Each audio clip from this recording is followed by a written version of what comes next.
Chapter 187. After this terrifying result appeared, Akakawa Chuangshi felt his vision go dark, and he almost fainted on the spot. How? How is this possible? This is impossible? Is there something wrong with my eyes? He quickly put his hand on his forehead and looked the words on the notes again and again. Akakawa Chuangshi, Ryudo Kiryu.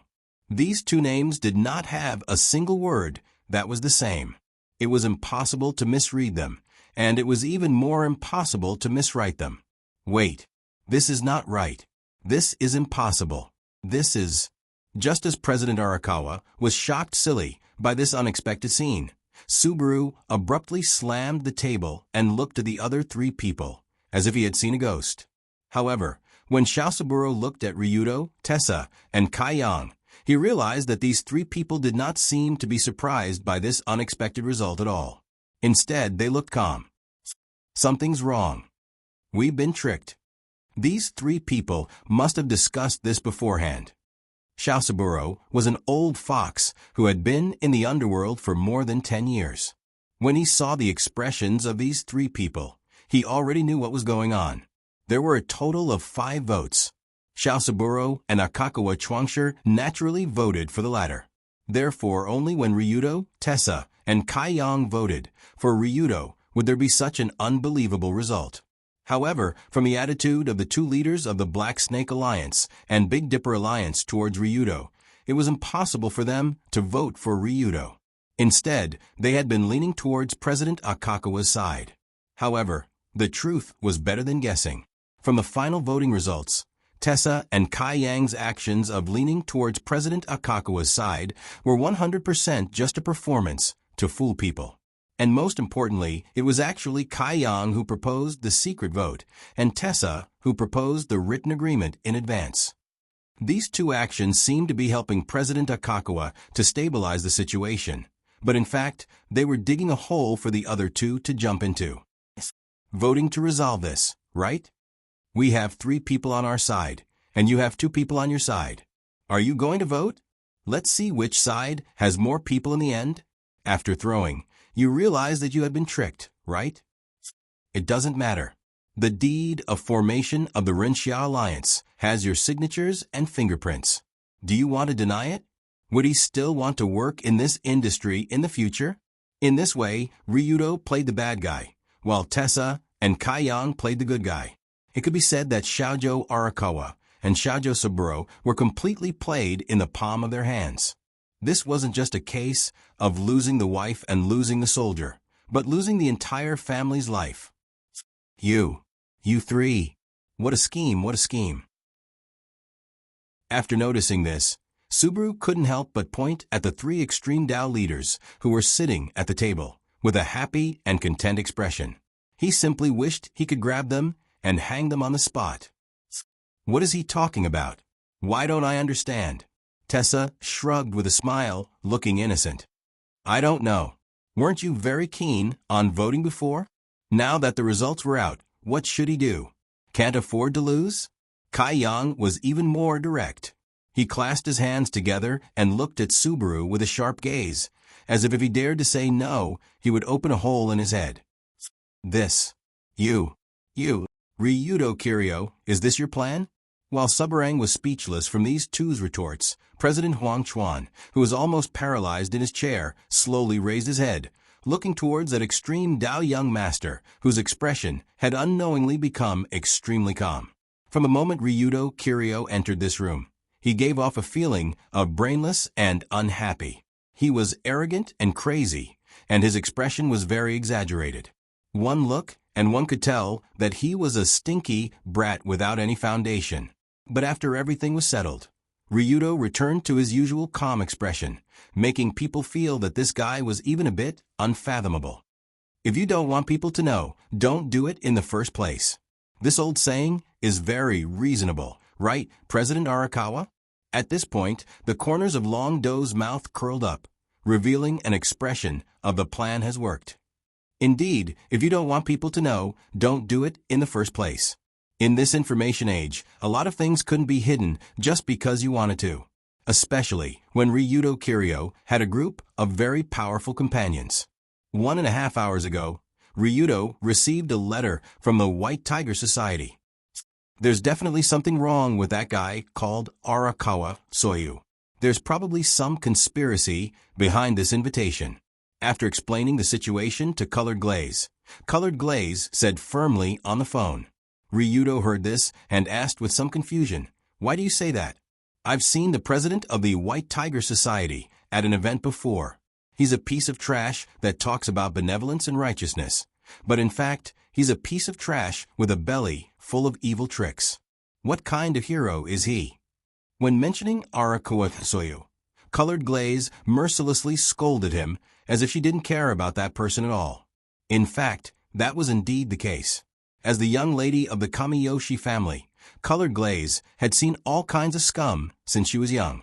Anyway, when she walked around those upper-class banquets, she would meet either scum or scum.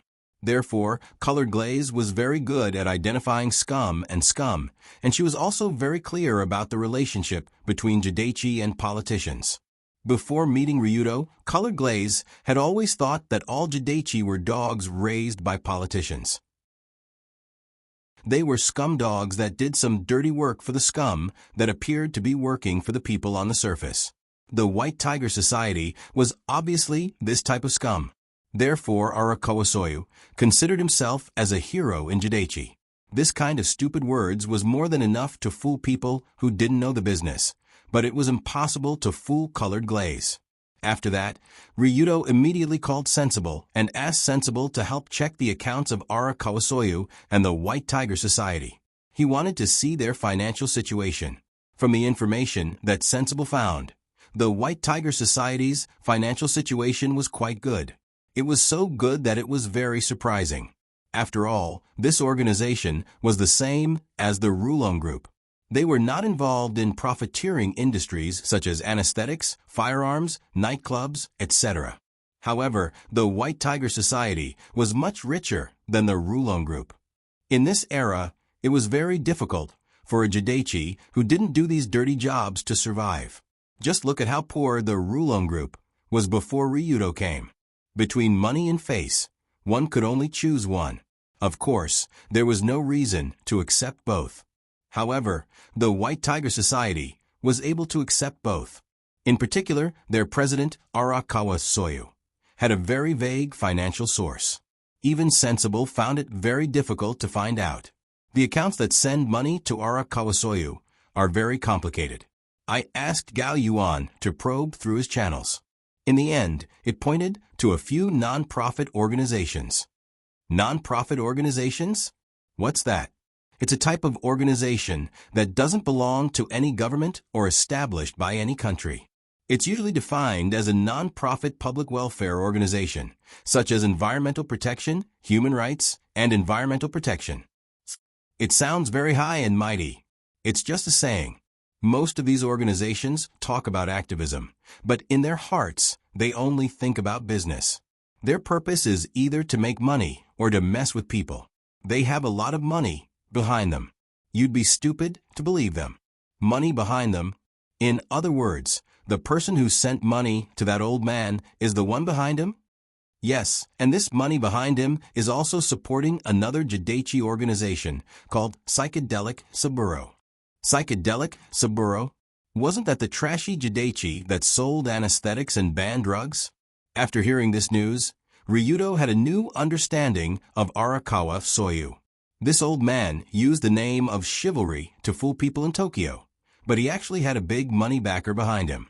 Moreover, he had the same boss as Psychedelic Saburo. What was Psychedelic Saburo? In the words of Mr. Fujiki, it was a complete piece of trash in society. They specialized in selling anesthetics and banned drugs to make huge profits. They were trash that deserved to die 100 times. The White Tiger Gang and Psychedelic Saburo had the same power behind them. In that case, there was a reason why President Arakawa called so many Jidaichi over for a meeting. 5 Jidaichi organizations. 2 of them are one. If the other 3 can't come to an agreement, then the direction of this meeting will be decided by these two organizations. At this moment, Colored Glaze suggested, Ryudo, immediately contact the leaders of the Black Snake Alliance and the Big Dipper Alliance. Tell them about the account problems that Sensible and Gao Yuan investigated. Also, ask them to advance and retreat together in this meeting. Is it enough to advance and retreat together? Should we do something else? If I'm not wrong, Arakawa will probably ask for an alliance or something. At this time, we must do this, and do it again. Just like this, under Colored Glaze's arrangement, Ryudo successfully got in touch with Tessa and Kai Yang. After talking for a while, they came to an agreement about this meeting. After all, the leaders of the two Jidaichi organizations weren't idiots. When they knew that Arakawa and Saburo were one family, they naturally understood why the Chivalry Alliance was proposed by the two of them. Just as Long Do expected, these two fellows were planning to drag us down with them. Understanding this, Tessa winked at Kai Yang and began the following series of performances. In short, the leader of the Chivalry Alliance is now me. No one has any objections to this, right? After the vote for the leader, Ryudo slowly stood up from his chair and said to the two losers, Arakawa Chinori and Saburo, with a smile. Without waiting for their reply, Ryudo continued with a smile. Of course, no objections. After all, the agreement is here. Whoever dares to object will become the enemy of the entire Jidaichi world. I guarantee in the name of the Chivalry Alliance that they will die a horrible death. Chapter 188. It's over. It's over. After hearing Long Do's arrogant words, Subaru's forehead couldn't help but drip with sweat. Why? Why did it turn out like this? It's us, it's us. We were the ones who plotted against them first. Whether it's the secret collusion, the plan, or the meeting, we were the ones who came first. But why did it turn out like this? Why did we become the ones who were plotted against? Xiao Saburo did not expect the situation to turn out like this. What should I do now? The Rinxia Alliance had been formed. Everyone had signed their names and even left their handprints on the formation document. If he went back on his words now, then Psychedelic Saburo and White Tiger Gang would have no place in the entire Extreme Dao. Xiao Saburo was sweating more and more as he thought about this. His clothes were soaked. Just as Xiao Saburo was at a loss of what to do, Akuragawa took a deep breath and said with a smile, Very good. Since young Master Ryudo has been elected as the leader, then we can only follow his lead. Ryudo smiled and gave Akuragawa a thumbs up. As expected of Akuragawa, you're so generous. You're able to let go of things. Leader, you're too kind. To celebrate the formation of the Rinxia Alliance, let's have a good time here. Clap, clap. As soon as Akuragawa finished speaking, he clapped his hands and signaled the people outside to come over. This is the signal to attack. Is Akuragawa going to risk his life? After hearing these two claps, Subaru suddenly felt all the hair on his body stand up, and a cold current enveloped him from head to toe. At the end of the Rinxia Alliance plan, there was an emergency plan that could only be used if there was no other way. That was to call people in and kill everyone here. Before the meeting started, Akuragawa had already gathered hundreds of elite fighters from the White Tiger Gang. They were armed with all kinds of weapons and even guns. They were lying in ambush in the Star Python apartment. No matter how good Ryudo was at fighting, in the face of a group of gun-wielding Extreme Dao, he could only surrender. This was Arakawa Genesis' final killing move. There was a well-known, unspoken rule on this street, and that was that even if there was a conflict, no weapons could be used. Otherwise, one would be spurned and besieged by all the Extreme Dao experts. Therefore, it was even more forbidden to use force in the Star Python apartments. Even if one wanted to use force, they could only use their fists to solve the problem. Otherwise, they could forget about continuing in this industry. However, when he was preparing his plan, he didn't seem to have thought about this unspoken rule at all. Anyway, he didn't plan to stay in Extreme Dao anymore. He already had plans to leave. As long as I organize the League of Heroes and hand it over to that lord to manage, I can leave this small island with turbid air and head to the fresh air of free America to live a brand new life with my family. In order to achieve this goal, Arakawa Chuang didn't care about the rules of the underworld and directly attacked. And the current situation was the final moment where the old president was ready to risk his life. Ryudo and the other two extreme Dao leaders' response was far beyond Arakawa Chuang's expectations. The league was successfully established, but he didn't get the position of the leader. Wasn't this just making a wedding dress for someone else? At this point, he could only kill Ryudo, Kaiyang, and Tessa and use force to unify these extreme Dao groups. Although this wasn't in line with his initial expectations, Arakawa Chuang had no other choice now. After all, the position of a leader fell to Ryudo, which was equivalent to sentencing this old man and his family to death. Might as well go all out. If it really didn't work, then everyone would die together. Who's afraid of who? Clap, clap. With this thought, Arakawa Chuang clapped his hands and signaled the group of people lying in ambush outside to rush in and kill the three extreme Dao leaders. A second passed, and there was no response from outside. 5 seconds passed, and there was no response from outside. 10 seconds passed, and there was still no response from outside. What's going on? Why did the people I arranged? What's wrong? President Arakawa, didn't you say that you wanted us to have fun here and drink together? At this moment, Ryudo stood up slowly and walked to Arakawa Chuang's side. When Ryudo came close to him, a hint of panic flashed in the old president's eyes, and his body shrunk slightly. But even so, he still forced himself to say, This, maybe my people are distracted. I'll go out and urge them. No need to go. I know where they are, Ryudo said as he took out a small tablet from his inner pocket. He casually turned on the tablet and transferred the image to the position where the surveillance camera was recording. The moment the image appeared on the tablet, Arakawa Chuang felt cold all over, and his scalp went numb. Because in that image, the group of White Tiger Gang's subordinates that he had arranged were piled together like garbage. Almost all of them were tied up tightly with ropes. When the old hero was dumbfounded, Ryudo reached out and patted his face and smiled. How about it?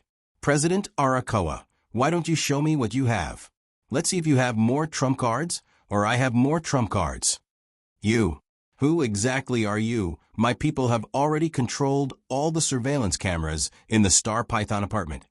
You don't think that we won't find out when so many of your people come in from the area you control, right?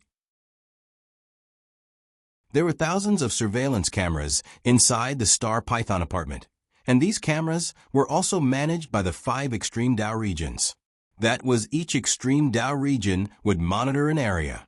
Before the meeting began, Arakawa Chuang asked his people to sneak up from the surveillance area controlled by Psychedelic Saburo and the White Tiger Gang. He thought that he had done it very discreetly, but in fact, he had already hacked all the cameras in the apartment. There was nothing that the current Rulong group could not see. Therefore, after cutting off the vision of Psychedelic Saburo and the White Tiger Gang, the Rulong group cooperated with the Big Dipper Alliance and the Black Snake Alliance to wipe out all the enemies in the apartment. It was 3 against 2, not to mention that one side had come prepared, while the other side had been attacked passively. All kinds of cameras, radios, and cell phone communications had been cut off. In an instant, they had turned from an organized army into a group of scattered soldiers. With such a huge gap, the conflict between the two sides naturally started and ended quickly. Boom. The next moment, the door of the room was kicked open from the outside. Many apex cultivators dressed in black rushed in with guns and blades in their hands. They pointed their guns at Arakawa Chuang, Skinny Saburo, and Fat Saburo. Obviously, when the voting was still going on in the room, the battle outside had already ended, and it ended with Ryudo, Kaiyang, and Tessa winning. After a while, we will take over your territories and assets. From today onwards, Psychedelic Saburo and the White Tiger Gang will no longer exist, and only 3 of the 5 extreme Dao in Tokyo are left. After leaving Arakawa Chuang, who was scared out of his wits, Ryudo, Kai Yang, and Tessa came to the front of the group of subordinates and looked at the few bastards who were forced to the corner and trembling. It's over, it's all over. When Arakawa Chuang realized this, he couldn't help but kneel on the ground, and at the same time, a strange smile appeared on his face. He was laughing, crying, and drooling. His body was constantly trembling, and the originally solemn kimono on his lower body had a trace of yellow water stain. He looked like an old madman who had reached the end of his road. From a certain perspective, Arakawa Chuang had given up thinking, because he knew that no matter how he thought, it was useless, and it was impossible to change this desperate situation. But Skinny Saburo, who was hiding behind Fat Saburo and leaning against the wall with this old man, didn't think so. He didn't give up on his life. Damn it. I knew this old man was unreliable. In the end, I can only rely on myself. Although I don't want Fat Saburo to eat that thing, it seems like there's no other way, or else we will all die here. Looking at the dozens of guns in front of him, Skinny Saburo could only pat the back of his brother in front of him and whispered, "Fat Saburo, take that thing out and eat it." That thing? Fat Saburo turned his head and asked in confusion. "It's the paper I gave you before. Hurry up." "Oh, this thing." Suddenly, Fat Saburo reached out and tore his sleeve and took out a piece of paper that looked like a matchbox. The paper looked like some kind of ink paper, and it was stained with an ominous black color, giving people a strange feeling. No matter how you look at it, this thing didn't look like something that should be eaten, but Fat Saburo swallowed it without hesitation. Something's wrong? Seeing this guy's action, everyone present felt that something was wrong. So Kai Yang shouted without hesitation, "Shoot. Kill them." Bang, bang, bang. With the leader's order, the dozens of black suits in front immediately pulled the trigger of their guns, and fatal bullets were fired at the three people in the corner. Whoa, whoa, whoa, whoa. But as the gunshot sounded, Fat Saburo also reached out his big hand and grabbed the table in front of him, and used the huge round table as a shield in front of the three people. Bang. Boom. But how could such a table block the bullets of the guns? After at most 1 or 2 seconds, the table exploded from the bullets, and Arakawa Chuang, who was panicking, was directly shot into a hornet's nest. However, although Akanagawa Chuang was killed on the spot, the huge figure that appeared with the strange smoke was still standing straight under the storm of bullets.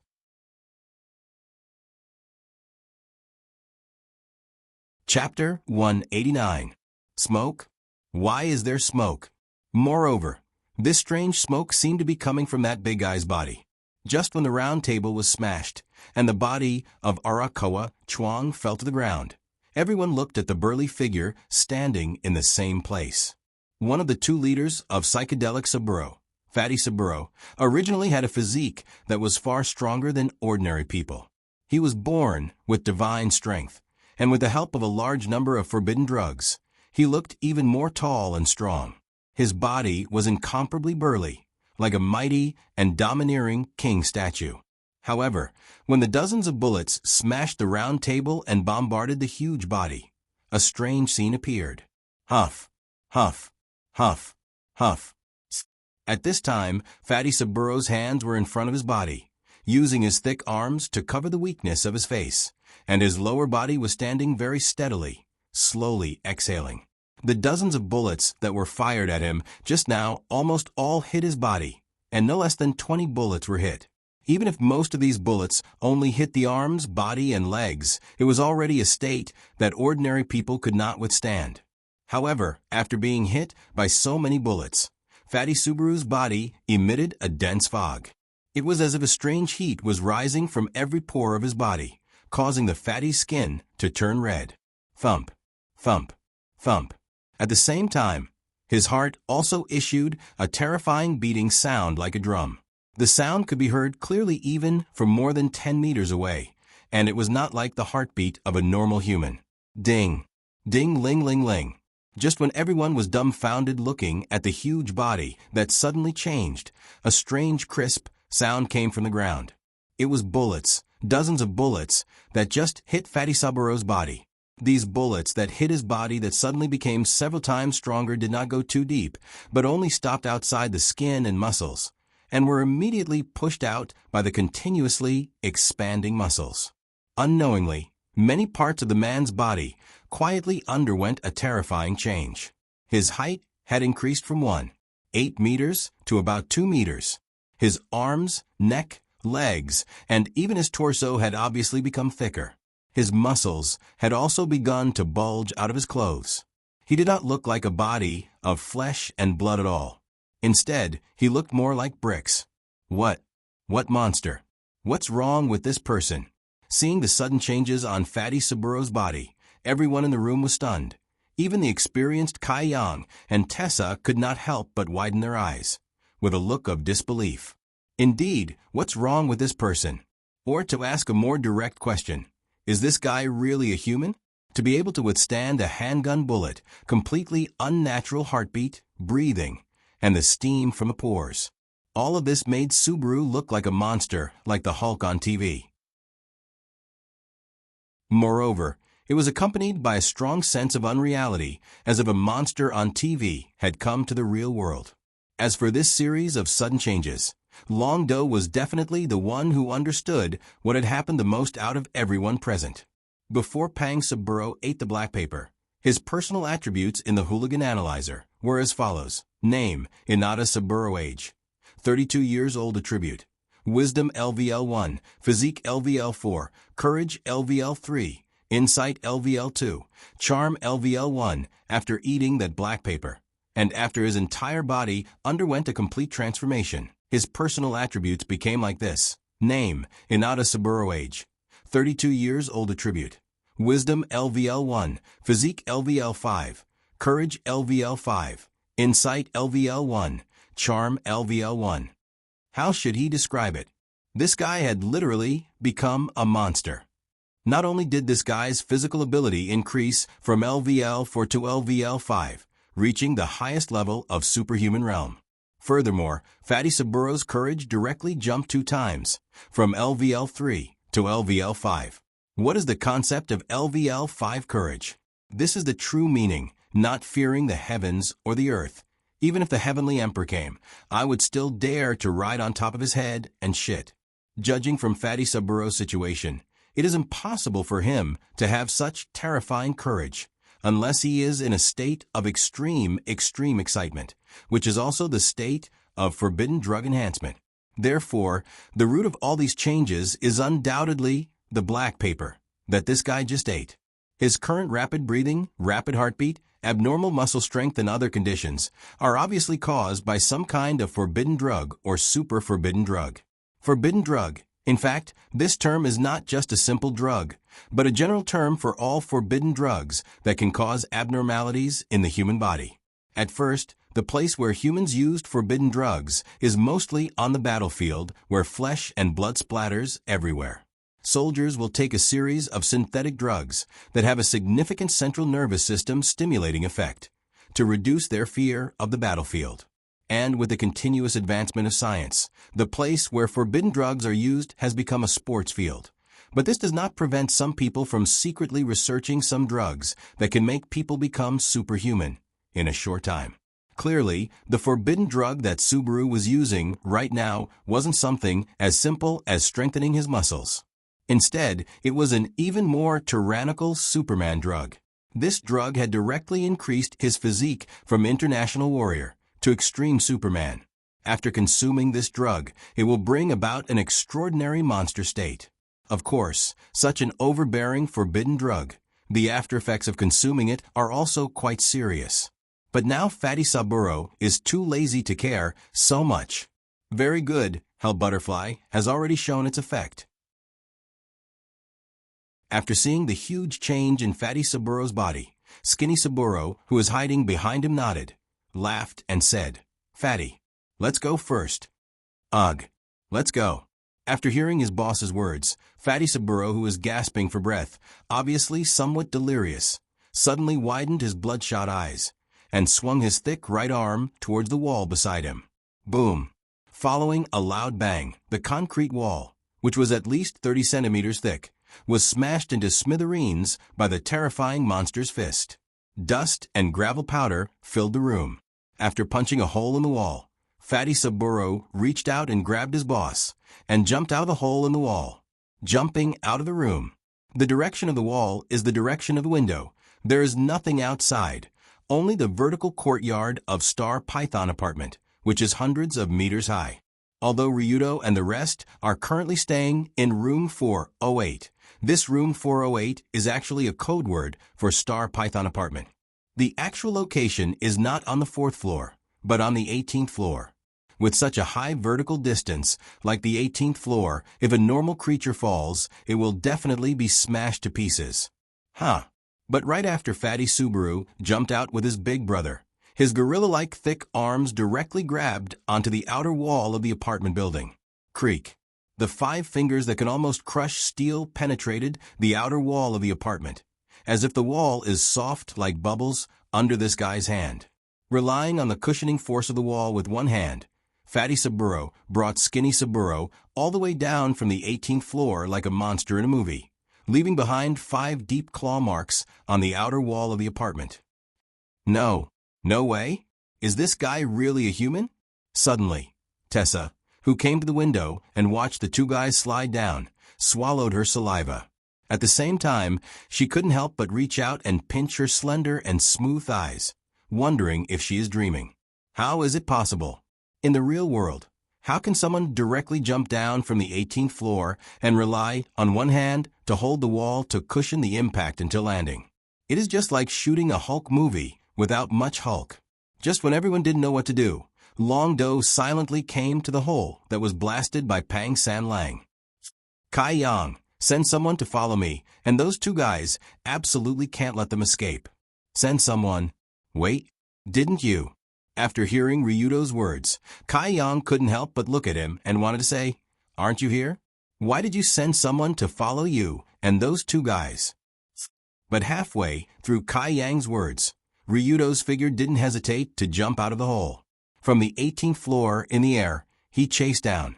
Even if the enemy is a monster with LV5 physique, Ryudo didn't feel fear. He even had a feeling of eagerness. This guy is looking for. But almost everyone who saw this scene almost wanted to say, Ryudo, this guy is looking for death. But when Ryudo's body flew to the outside of the apartment, he used a more elegant way than Fatty Saburo to fly down the stairs.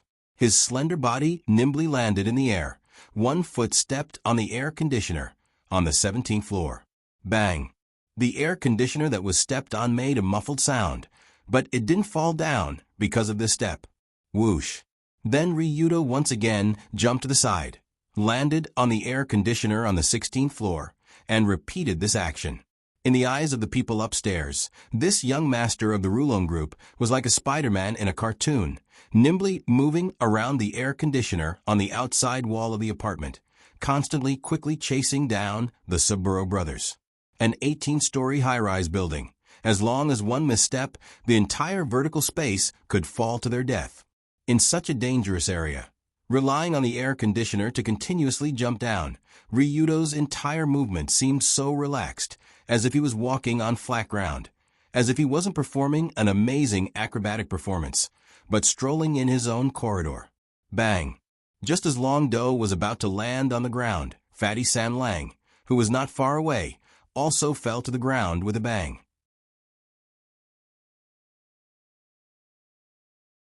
Chapter 190. Boom.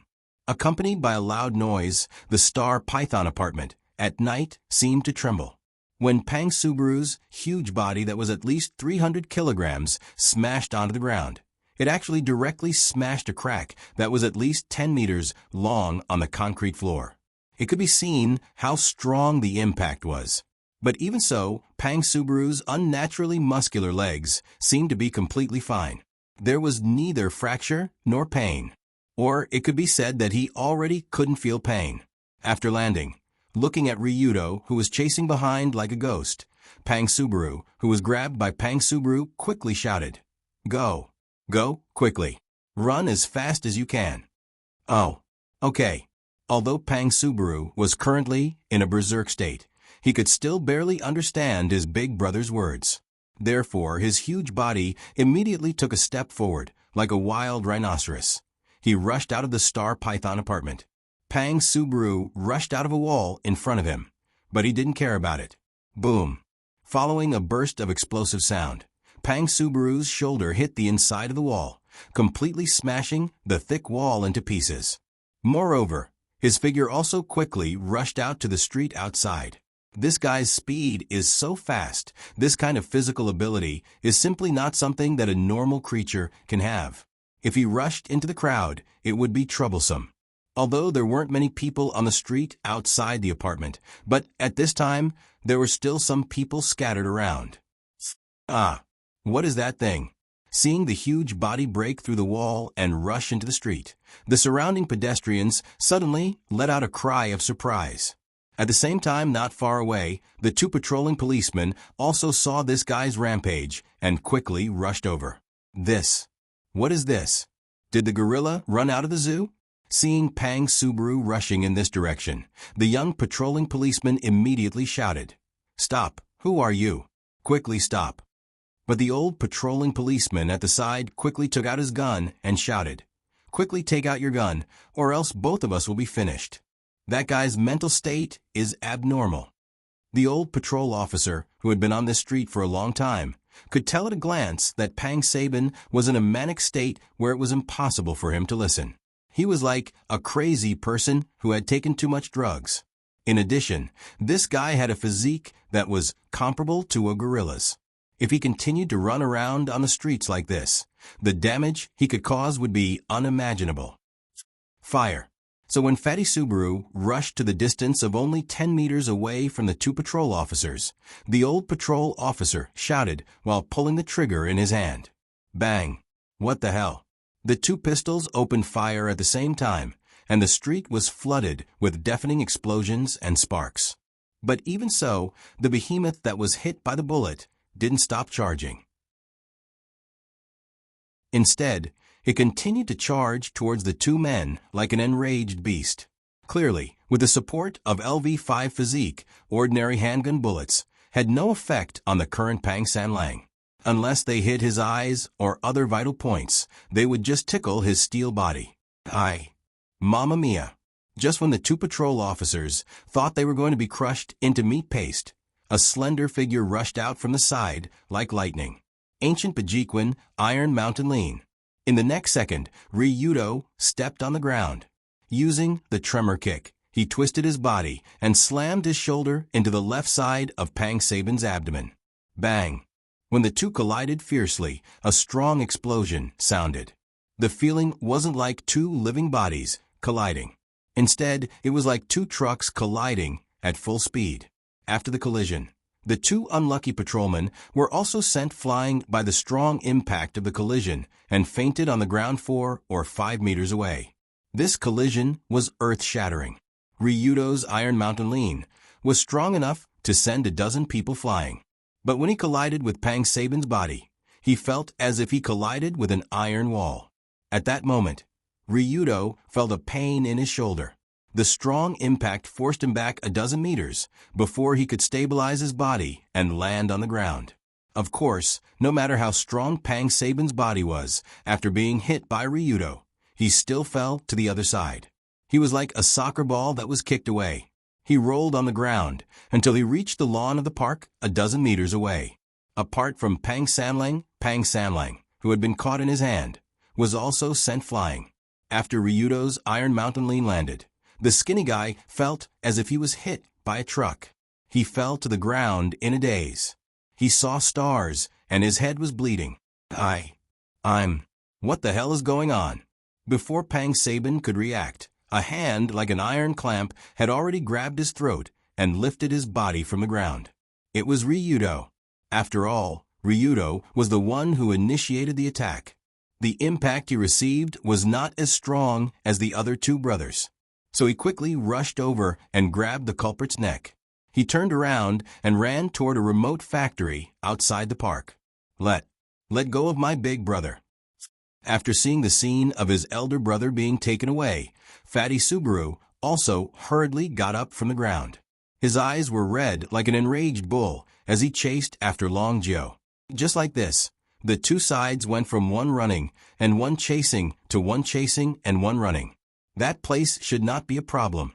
I have to control him as soon as possible. I can't let this guy continue to act recklessly. As he ran, Ryudo raised his head and looked at the nearby factory under the illumination of the night. It was especially quiet. Because it was already night, the factory was quiet. There was no one inside. Obviously, it was the best place to deal with this fat guy. Arriving at the interior of the factory, Longdo lifted the neck of Shaosaburo, who was about to be strangled to death by him, and directly threw him up, letting him fall on a platform that was more than 10 meters high. Big brother. Pang Sabin, who followed behind, quickly wanted to save him. But Ryudo's figure had already arrived in front of him. In an instant, a fist suddenly flashed in front of Pang Sabin. Then he heard a crisp sound in front of him. Bursts of blood spurted out from the fat nose. Facing this monster who was obviously not human anymore after eating the drug, Ryudo obviously did not have any intention of holding back. He directly raised his hand and used an iron palm. It mercilessly smashed on Pang Sabin's nose. How could the fragile nose resist Ryudo's iron palm? After this palm, Pang Sabin's nose was almost completely broken. A broken nose would cause a large amount of blood loss. Moreover, this kind of injury would also cause severe pain. It would greatly reduce the enemy's fighting spirit. As if, unexpectedly, Pang Sabin, who received this heavy blow, did not have any reaction at all. His face was full of blood, his nose was crooked, but he immediately let out a beast-like cry. He reached out his hand and grabbed towards Ryudo's direction. Even with a broken nose, he did not even blink. Sure enough, this guy could not feel pain now. After dodging this fatal grab, Ryudo once again sized up this body, whose skin had turned into a strange red color. It was gradually becoming less and less like a human. Modified human, enhanced human, or Frankenstein. This was Pang Sabin's current situation. The only way to stop this behemoth was to kill it. Even knocking it out would be difficult. After all, this guy's brain was probably secreting all kinds of hormones to ensure that it wouldn't faint. Even so, Ryudo did not feel that he would lose. After all, although Pang Sabin's physical strength was heaven-defying, he still did not know how to use martial arts. If a martial arts master like Saito Ryudo had LV5 physique, he could almost instantly kill the current Ryudo. Or it could be said that he could instantly kill anyone. However, Pang Sabin was still far from it. Kill. I will kill you. After a series of beast-like roars, Pang Sabin rushed over with a posture that gave people a sense of great pressure. Because of his super strong physical strength, this rushing momentum was like a human tank. Even Ryudo did not dare to face it head-on. Thus he dodged to the side. At the same time, he bent his body and used all his strength to kick the inner side of Pang Sabin's thick knee. This kick could be said to be extremely tricky. No matter what kind of monster it was, after being kicked from the inner side of the knee, it could only kneel forward. Bang! After the monster knelt on one knee, Longdo took the opportunity to press forward and quickly launched a storm of attacks. His pair of slender and powerful arms were like two soft whips filled with mercury. Coupled with the ancient Bajiquan fist technique, in a short 2 seconds, he consecutively punched a dozen times. His attacks were extremely fierce. Because he did not have any apprehensions, Ryudo's every attack was accompanied by a sound of breaking air as it solidly kicked Pang Sabin's vital points. Furthermore, it produced a loud sound of flesh and bone colliding. With Ryudo's current strength, if such a violent and murderous attack landed on an ordinary person, even if that person had 10 lives, it would not be enough to survive. Liver, abdomen, throat, back of head, and heart. This was the first time that Ryudo did not hesitate to attack these vital points. But even if he attacked these vital points, he was still unable to cause any damage to Pang Sabin. Although Ryudo already felt that this guy had suffered serious injuries, but he always felt that no matter how he attacked, he was always missing that final kick, unable to let his attacks reach the deepest part. Good heavens, this guy is too durable, right? This is simply... Just when Ryudo's continuous attacks were about to be interrupted after a few seconds, a thick arm seized this opportunity and hugged his waist. Hey, hee catch. Here. Come. Obviously, Pang Sabin had been waiting for this moment. Although his consciousness was not very clear, the rich fighting experience was still engraved in every cell of this body. Taking advantage of the opponent's previous attack, and the short time before the opponent's new attack, the bulging muscular arm had already hugged Ryudo's waist. Then, he suddenly began to exert force inwards. Go to hell. At this time, Fatty Subarang's thick arm tried to squeeze and break Long Do's lumbar spine. The latter immediately felt a tearing sensation, as if his body was about to be bent into a U shape. Bastard. You forced me. But Ryudo would not allow himself to be captured without a fight. Before his waist was broken, he raised his empty left hand, and a small Uzi submachine gun appeared in his hand. Of all the martial arts, this was the submachine gun assassination technique. After taking out his Uzi submachine gun from the equipment slot, Ryudo directly stuffed the muzzle into Pang Sabin's nostrils and pulled the trigger without hesitation.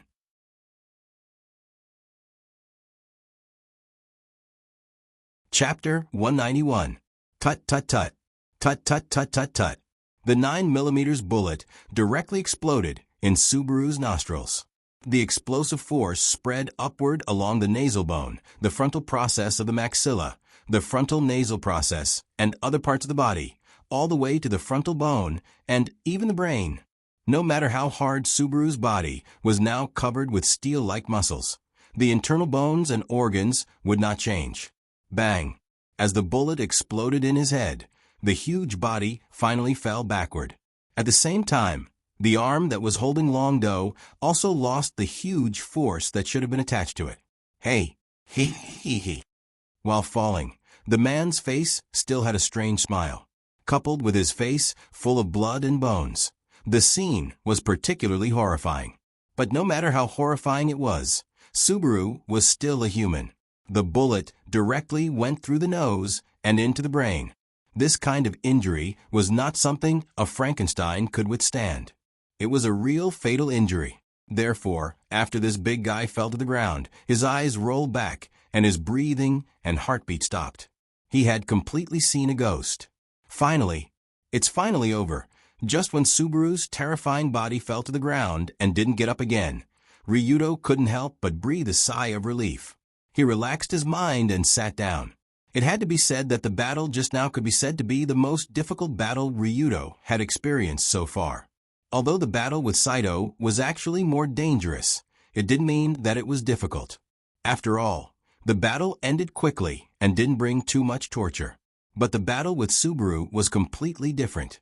The battle with this monster could be said to be enjoyable for Ryudo from both the physical and mental aspects. He was forced to the limit in both aspects. The strange body that seemed to have no effect no matter how he attacked, and the terrifying murderous aura that was more ferocious than a beast, made Ryudo feel a lot of pressure.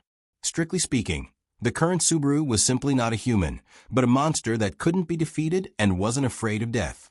These strange creatures were not something that could be dealt with by fists and feet. It was something that demon hunters or zombie Taoists should do.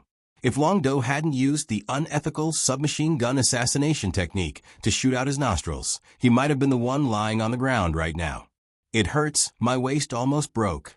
Phew. Suddenly, Ryudo lifted his shirt and looked at his waist. There was a deep purple mark on the back of his waist. It was like a huge python was deeply imprinted on his skin. However, this was still considered good. If Subaru had been strangled for a while longer, Long Do's waist and spine would have been completely broken. At that time, he would have to pay another 1 million yuan. Da-da-da. Da-da-da-da-da-da. It's here. Come here quickly. Just as Ryudo was sitting on the ground to rest, Kai Yang rushed into the factory with his men. Because they planned to fight the monster that couldn't be penetrated by handguns, the members of the Big Dipper Alliance had already brought a lot of heavy firepower weapons. from shotguns to fully automatic rifles, to howitzers, and even rocket launchers. These were the real weapons that the Big Dipper Alliance had. They looked very powerful. After all, this extreme do specialized in firearms. The firearms in their hands could be said to be the best on the island. If a fight really broke out, it would not be a joke. But now, no matter how powerful the heavy firepower was, it was useless because the monster that Kai Yang and his men were going to kill was now lying on the ground and turned into a huge monster corpse. What? It was already done? Relying on him alone? The moment he rushed into the factory, Kai Yang looked at Subaru, who was lying on the ground, and Ryudo, who was sitting next to him, rubbing his waist. He couldn't help but have a look of disbelief. God, this was a monster that couldn't be penetrated by handguns. Ryudo Kiryu actually killed it by himself. This combat power was simply. Should he consider joining the Avengers or something? After seeing this ally, Ryudo also extended his hand and smiled. Brother Kai Yang, can you give me a hand? Amazing, I'm impressed. Kai Yang walked over and helped Ryudo up and praised him with a tone of admiration. As everyone knew, the leader of the Big Dipper Alliance, Kai Yang, was a very taciturn, tough guy. He rarely praised people, and he used this kind of tone to praise people. This was simply unbelievable to his men. After Kai Yang brought people over, the next thing was simple. Fatty Subaru had caused such a huge ruckus just now. The Metropolitan Police Department would definitely be frantically sending people over here. But before they arrived, Ryudo and Kai Yang had already taken away all the bodies of Subaru and Subaru. Not a single hair was left, so the police didn't find anything. Then, on the night of the same day, the entire underground world of Tokyo ushered in a wave of unprecedented perilous waves. The story of the White Tiger Gang and Psychedelic Subaru attempting to use the name of an alliance to murder the other 3 gang leaders was spread all over the internet. Almost the entire underground world knew about the dirty deeds of these people. The name of chivalry collapsed overnight. Kara Kawasuki went from a well-regarded big shot to a scum that was despised overnight. It seemed like his name would go down in history. At the same time, the Rulon Group, Big Dipper Alliance, and Black Snake Alliance led the 3 gangs to attack the headquarters of the White Tiger Gang and Psychedelic Subaru. With the death or capture of Arakawa Genso and the Saburo brothers, the 2 extreme Dao organizations were like a group of dragons without a leader. Moreover, they were despised in name, causing them to be utterly defeated in the blink of an eye. When the sun rose the next day, the situation of the 5 gangs in Tokyo had completely changed. Most of the members of the White Tiger Gang who didn't know the truth were taken in by Ryudo and became non-staff members of the Rulon Group. The members of the Psychedelic Subaru were either killed or expelled. They were banned from entering the Tokyo area. From Ryudo's point of view, most of the members of the White Tiger Gang were still men. They weren't hopeless. They were only confused by Karakawa Soyuki's chivalry before. That was why they followed this boss for so long. Moreover, they didn't do too many evil things before. They were the same as the Rulon Group. However, the group of drug addicts in the Psychedelic Samlang were different. This organization was originally focused on selling all kinds of drugs. The internal members were naturally drug addicts and drug addicts. Each and every one of them had shifty eyes and pretended to be ghosts. For this group of garbage, Ryudo didn't plan to be soft at all. It was impossible to take them into his team. It was better to throw them into the Tokyo Bay as non-recyclable garbage to feed the fish. Therefore, the Tokyo Bay was particularly noisy that night. Groups of drug addicts and drug addicts were drowned in the bay with cement. Before they died, their mouths were stuffed with their favorite drugs. It was a worthy death. After everything calmed down, at noon the next day, Ryudo, Kai Yang, and Tessa, the 2 leaders of the gang, enjoyed the wine that the old guy Karakawasuki kept in the base of the White Tiger Gang. Thank you so much for your help this time. Let me propose a toast to you too. On the table, Ryudo opened a bottle of aged white wine and filled it to the brim for Kai Yang and Tessa. Then, he raised his glass to toast them.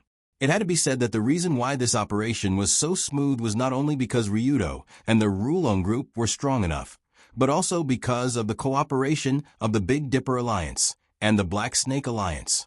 Don't say that. This time, we should be basking in your glory.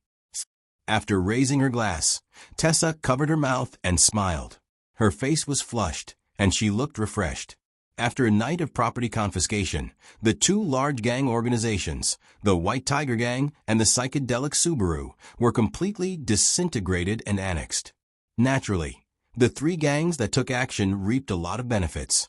This included the addition of personnel, various assets and real estate, many connections, fame, and so on. It could be said that other than the Rulon Group, the Big Dipper Alliance, and the Black Snake Alliance also earned a lot. This made Tessa smile from ear to ear early in the morning. At this time, the more she looked at Ryudo, the more she liked him.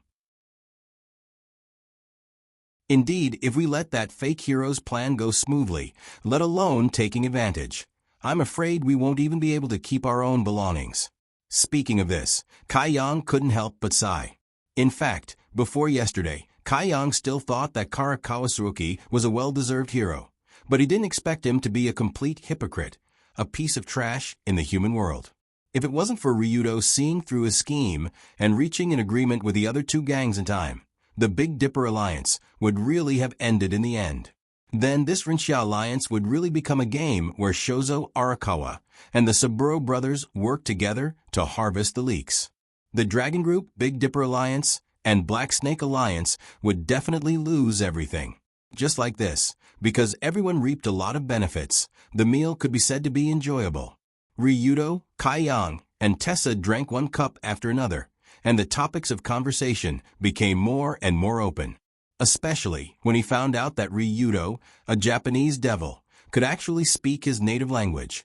Kai Yang was even more delighted. He couldn't wait to become sworn brothers with him on the spot.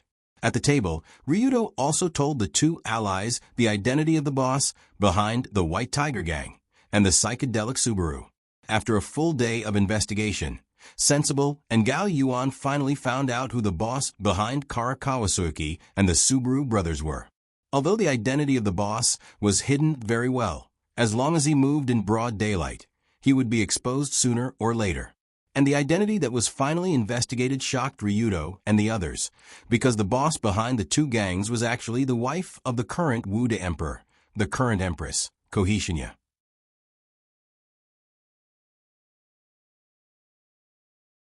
Chapter 192.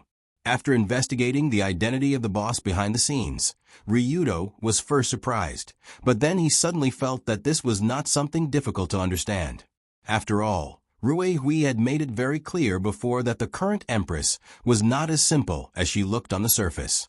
Not only did she come from a political family, but she was also likely to be the spokesperson of the American forces. In other words, the Empress was a politician through and through. How is it not news that a politician used extreme means? It was simply a matter of course, using the seemingly benevolent White Tiger Gang to attack political opponents, using the Psychedelic Subaru to sell drugs to make huge profits.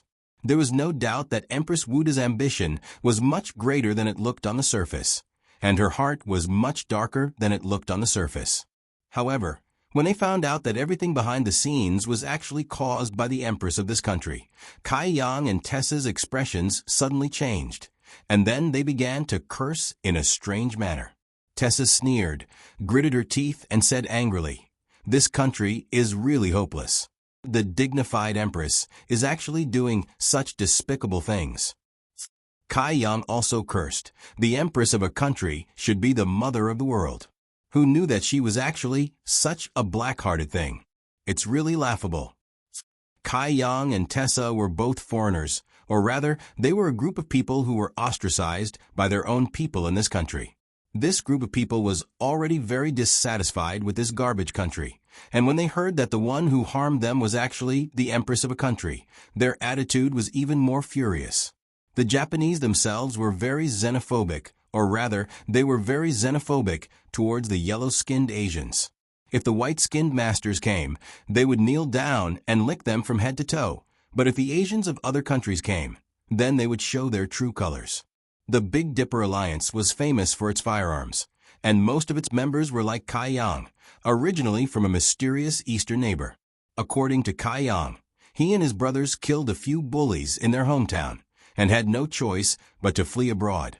However, after coming here, they were ostracized and had no way to find a proper job. In the end, when they were about to sleep on the streets, Kai Yang and a few of his brothers decided to band together and walk down this road. In the end, it was just a helpless move to make a living. However, because of Kai Yang and his brothers' hard work, they inadvertently made their business bigger and bigger, and even became one of Tokyo's 5 great extremes. This was something that Kai Yang had never thought of. Tessa's situation was similar.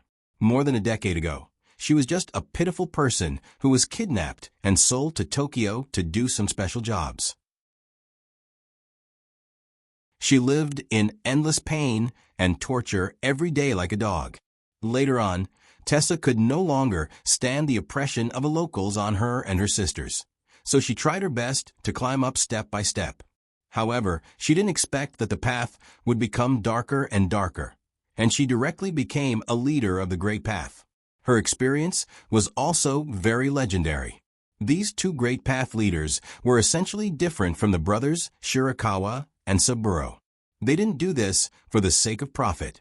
They were forced by the situation and had no choice. Therefore, after 3 rounds of drinking, Kai Yang and Tessa looked at each other, and then said to Ryudo, although the White Tiger Gang and Psychedelic Saburo have been eliminated, the current situation is still very unfavorable for us. The Queen will definitely continue to cause trouble for us, right? What's going on? Hearing this, Ryudo couldn't help but raise his eyebrows. After all, this time they had destroyed Owatamasa's Great Path unification plan and completely eliminated 2 of her most useful underground forces. It would be strange if the Queen didn't fly into a rage and wait for an opportunity to take revenge.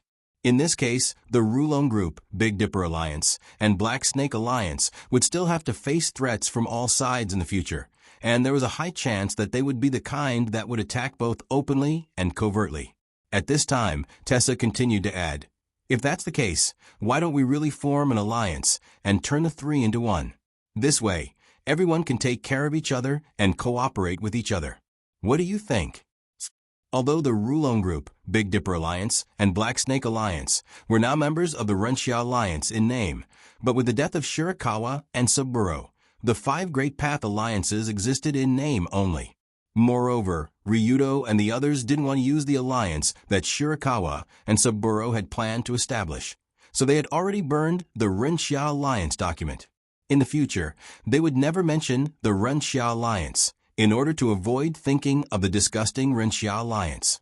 However, the disbandment of the Renshia Alliance didn't mean that the 3 of them couldn't form a new alliance and start afresh. After all, in essence, the business scope of the 3 Great Path Alliances didn't have any conflicts, and they could even achieve excellent complementary effects. The Rulon Group focused on martial arts. The group of people led by Ryudo were very good at fighting, and they were second to none in the Great Path Alliance. The Big Dipper Alliance focused on connections. The group of people led by Kai Yang had various armed connections all over the world, and they could buy many things that ordinary people couldn't imagine. The Black Snake Alliance focused on financial resources and intelligence. The group of people led by Tessa ran many nightclubs and unspeakable businesses. At the same time, they were also the place where all kinds of intelligence gathered. From this point of view, the business of the 3 Great Path Alliances didn't conflict, and they could even cover each other and protect each other. If they joined forces, they really had a chance to become an extreme path overlord or even an extreme path empire. At that time, they would be the new Yanko Star, the Italian mafia in Japan, and the underground kings who would no longer be the running dogs of politicians. Ryudo had actually thought about this a long time ago, so after Tessa and Kai Yang expressed their intention to join forces, he also reached out to the 2 allies without hesitation. On the same day, the new formation document was completed. Following the 3 founders' ancient method of cutting off the head of a chicken, this new alliance, called Black Hand Alliance, was established, and it represented the Tokyo Extreme Path Alliance. Black Hand meant unscrupulous, and it also meant that the people in this alliance were all real villains. After all, the righteous people in this country were all despicable people like Empress Kawada and Hiro Karakawa. Ryudo and the others deliberately named the alliance Black Hand in order to show their disdain for those so-called righteous people. If you're righteous, then we'll be the villains. Let's see if your righteous people are stronger, or if our Black Hand is stronger.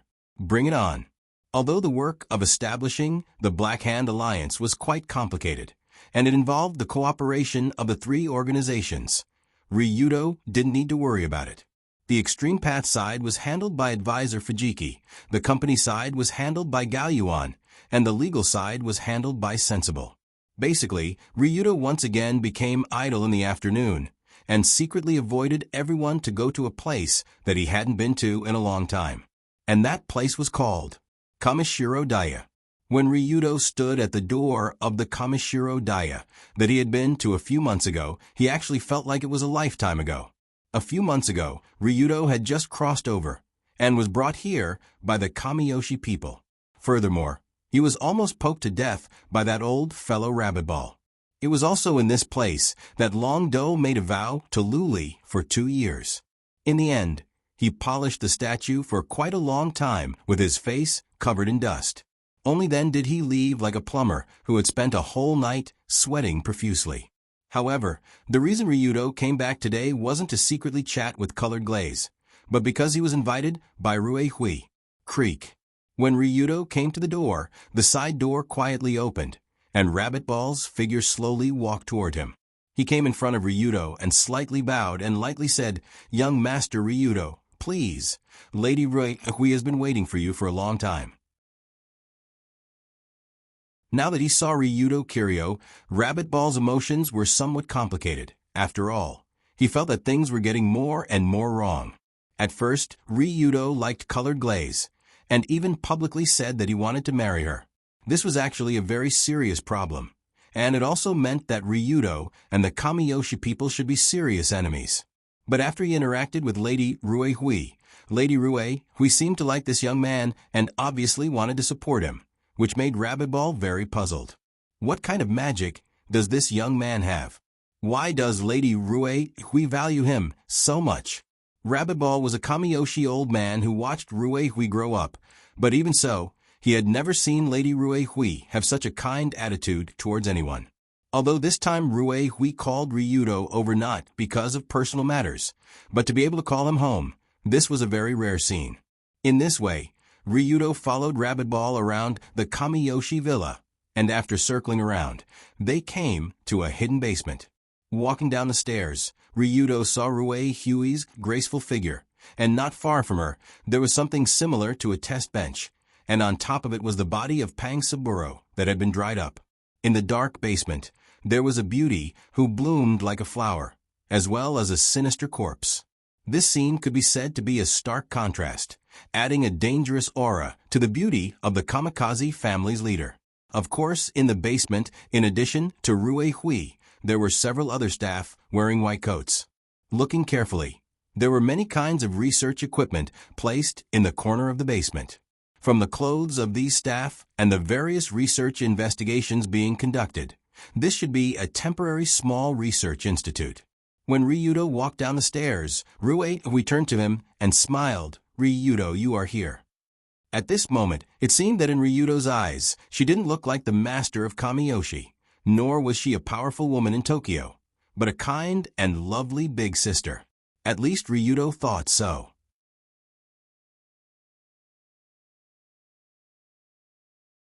Chapter 193.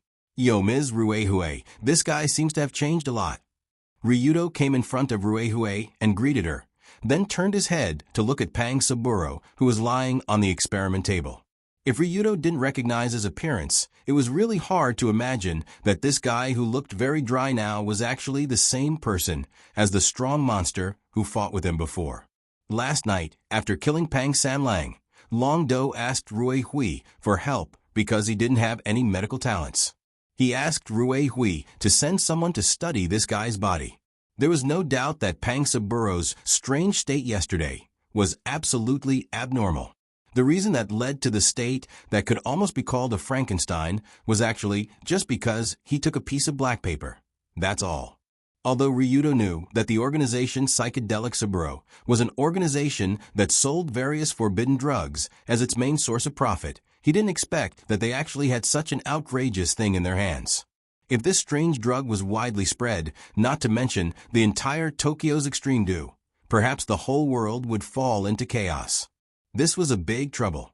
In order to find out what was going on, Ryudo contacted Rue Hui and asked her to deal with the fat Saburo and the skinny Saburo. He believed that this kamikaze leader would be able to easily find out what was going on. It's indeed a big change. According to the investigation of our research department, this fat man's body is like a deflated balloon after death. Almost all the cells inside are rapidly withering. This should be the side effect of that forbidden drug, Rue Hui said while looking at the guy who was no longer human on the experiment table, at the same time showing a look of disgust. Forbidden drug. I can't imagine what kind of drug can achieve this effect, and it's actually just a piece of black paper? Ryudo Kuin, about that paper. As a member of Extreme Dew, you should know more about it than me. Who knew that when Ryudo talked about the black paper, Rue Hui pursed her lips and smiled. What do you mean? That's paper anesthetic. Haven't you heard of it? It's a very popular thing on the streets. Rue Hui picked up a piece of paper from the table beside her and soaked it in the reagent. After a few seconds, the liquid in the reagent was absorbed by the paper, and the color of the paper turned into the color of the reagent. Seeing this scene, Ryudo suddenly understood and said, "Ah, I see. Is this the paper anesthetic? I seem to have seen something similar." In the wee hours of the morning, Ryudo brought his men to raid the headquarters of Psychedelic Saburo. In addition to seeing a large number of various forbidden drugs, he also saw many small bundles of paper. These sheets of paper were stacked together like some kind of calendar or something else. They looked particularly out of place when mixed with various drugs. However, Ryudo was not interested in these things. He ordered his subordinates to leave some pills to sync with a group of drug addicts and burn the rest. At this time, after listening to Rue Hui's explanation, he reacted. Those sheets of paper were not ordinary sheets of paper, but a kind of alternative drug. Various drugs were refined into juice, and then the paper was soaked in it. This way, the paper would be impregnated with the drug's composition. When needed to take it, just lick it or eat it whole. This kind of paper anesthetic was very easy to carry. Even in public places, it would not be easy to attract attention. It could be said that it was the favorite new product of the Psychedelic Saburo group of trash. However, the anesthetic that Pang Saburo ate in the end was on a completely different level from the things they usually sold. That was the genuine Superman medicine. Because she disliked the air in the research institute, not long after, Rue Hui brought Ryudo to the surface and returned to her room. This was the Kamishiro courtyard, where Colored Glaze usually lived. Most of the time, Rue Hui lived in the Kamishiro garden headquarters of Kamiyoshi. But even so, Rue Hui still had her own room in the Kamishiro courtyard, but it looked like there was no life in the room. Obviously, no one usually lived here. After returning to the room, Rue Hui sat in front of the tea table in a dignified manner. She stretched out her slender white hand to pick up the teacup, washed the teapot with warm water, took it out, put it on the tea tray, and then put the tea leaves into the pot. Rue Hui was obviously very knowledgeable in the tea ceremony. Her every move looked quite elegant and smooth. Her hand swept across the tea table, teapot, and other places in a continuous manner, as if she was carrying out a graceful and agile performance. It was a leisurely afternoon. Looking at such a beauty sitting in front of him making tea, for Ryudo it could be said to be quite a wonderful experience, especially when he just saw the corpse of a monster that he killed with his own hands. While making tea, Rue Hui said, "Our professionals have just interrogated the skinny man. He said that the name of the anesthetic is Hell Butterfly, and it was sold to him by a seller who he didn't know the identity of." In addition to Panzaburo was also alive in the hands of Ruehui, and it seemed that he was tortured by the professional ninjas of Kamiyoshi. Speaking of torture, ninjas are professionals. Unless they are made of iron, otherwise, in a few moves, they are afraid that even their underwear will be revealed. Hell Butterfly is indeed a very vivid name. After eating it, you will be ready to go to hell. Indeed, although the effect of this Superman potion is strong, the accompanying risk is equally terrifying. Basically, after taking it, the mortality rate will reach 100%. It is completely burning oneself. Although the research team of Kamiyoshi hasn't completely analyzed the composition of this Superman potion from the partial composition that has been analyzed now, the design of this Hell Butterfly didn't intend to let the people who eat it live. Suddenly, Ryudo couldn't help but ask, such a powerful forbidden drug is indeed impossible to be developed by psychedelic Saburo. Even the Owada behind him can't do it, right? It can't be done. As far as I know, such a fierce forbidden drug can only be made by a large international drug research center. This kind of research center is basically in the hands of a few developed countries. Heavenly Eye Group may be an exception. When she said those words, a sharp look flashed in Ruehue's eyes. In this world, there are not many companies that can have an international drug research center. In the entire island, only Heavenly Eye Group has this ability. After all, the 4 major departments under Heavenly Eye Group include Weapon Department, Secret Department, Guard Department, and Pharmaceutical Department. Weapon Department is responsible for researching all kinds of cutting-edge killing weapons. Heavenly Eye Group is an international-level superarms dealer. This department can be said to have great merit.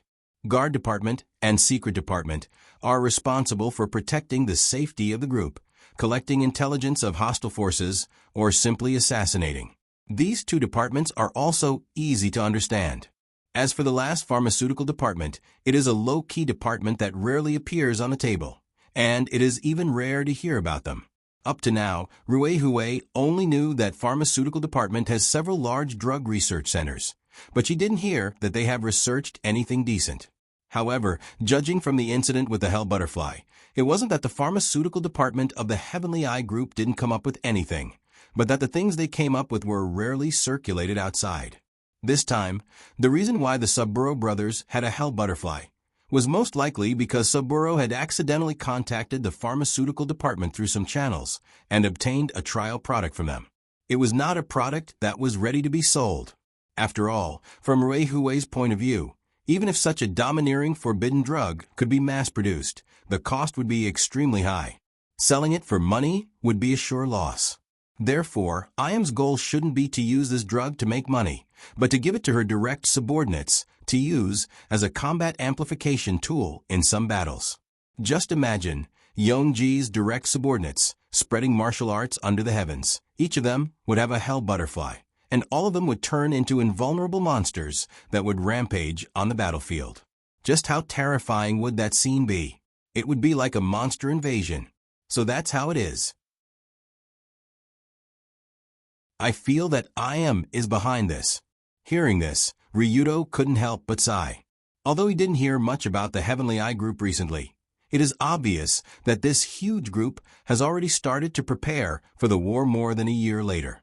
Thinking of this, Ryudo felt a little helpless. After all, the more he knew how terrifying the Heavenly Eye Group is, the more he felt weak and powerless in front of that woman. At this time, Ruehue had already poured the boiled water into the pot. The tea leaves in the pot floated around, and the tea was clear. After being steeped many times, the fragrance was even more distinct. He smelled the faint tea fragrance in his nose, and a faint mist rose from the table. This caused Long Do's tiredness to surge. After all, he hadn't slept since last night, and he was already exhausted. Ruehue poured out the freshly brewed tea and turned to Ryudo. "Oh right, there's also Xiaohe tea on ya." "Oh." When Ruehue turned around, she found that Ryudo was lying on the tatami in a daze, and he was even snoring slightly. The two were only halfway through their conversation, but one of them suddenly fell asleep. This should have been very rude. However, Ruehue didn't get angry when she saw this. Instead, she went over and put Ryudo's head on her lap so that he could rest more comfortably. In the room, the tea fragrance lingered. There was a young man lying on her lap. Ruehue reached out and stroked the blonde hair lying on her lap. She suddenly remembered that when Colored Glaze was still very young, she also liked to lie close to her mother like this. When did Ruehue start to be extra strict with Colored Glaze and started to resist her approach? It should be from the moment she realized that her death was near. In order to not let her daughter be too sad after her death, Ruehue decided to keep a certain distance from Colored Glaze. After that, no one enjoyed this kind of treatment until Ryudo appeared. Unfortunately, this guy's blonde hair was a bit prickly, and it wasn't as soft as Colored Glaze. After stroking Ryudo's head for a while, Ruehue shook her head regretfully, but she still revealed a motherly smile later that afternoon. The end of the Dori First High School also came as scheduled. For Colored Glaze, who didn't join any activities department if she didn't have anything to do, she would go home early and do some daily study or entertainment activities at home.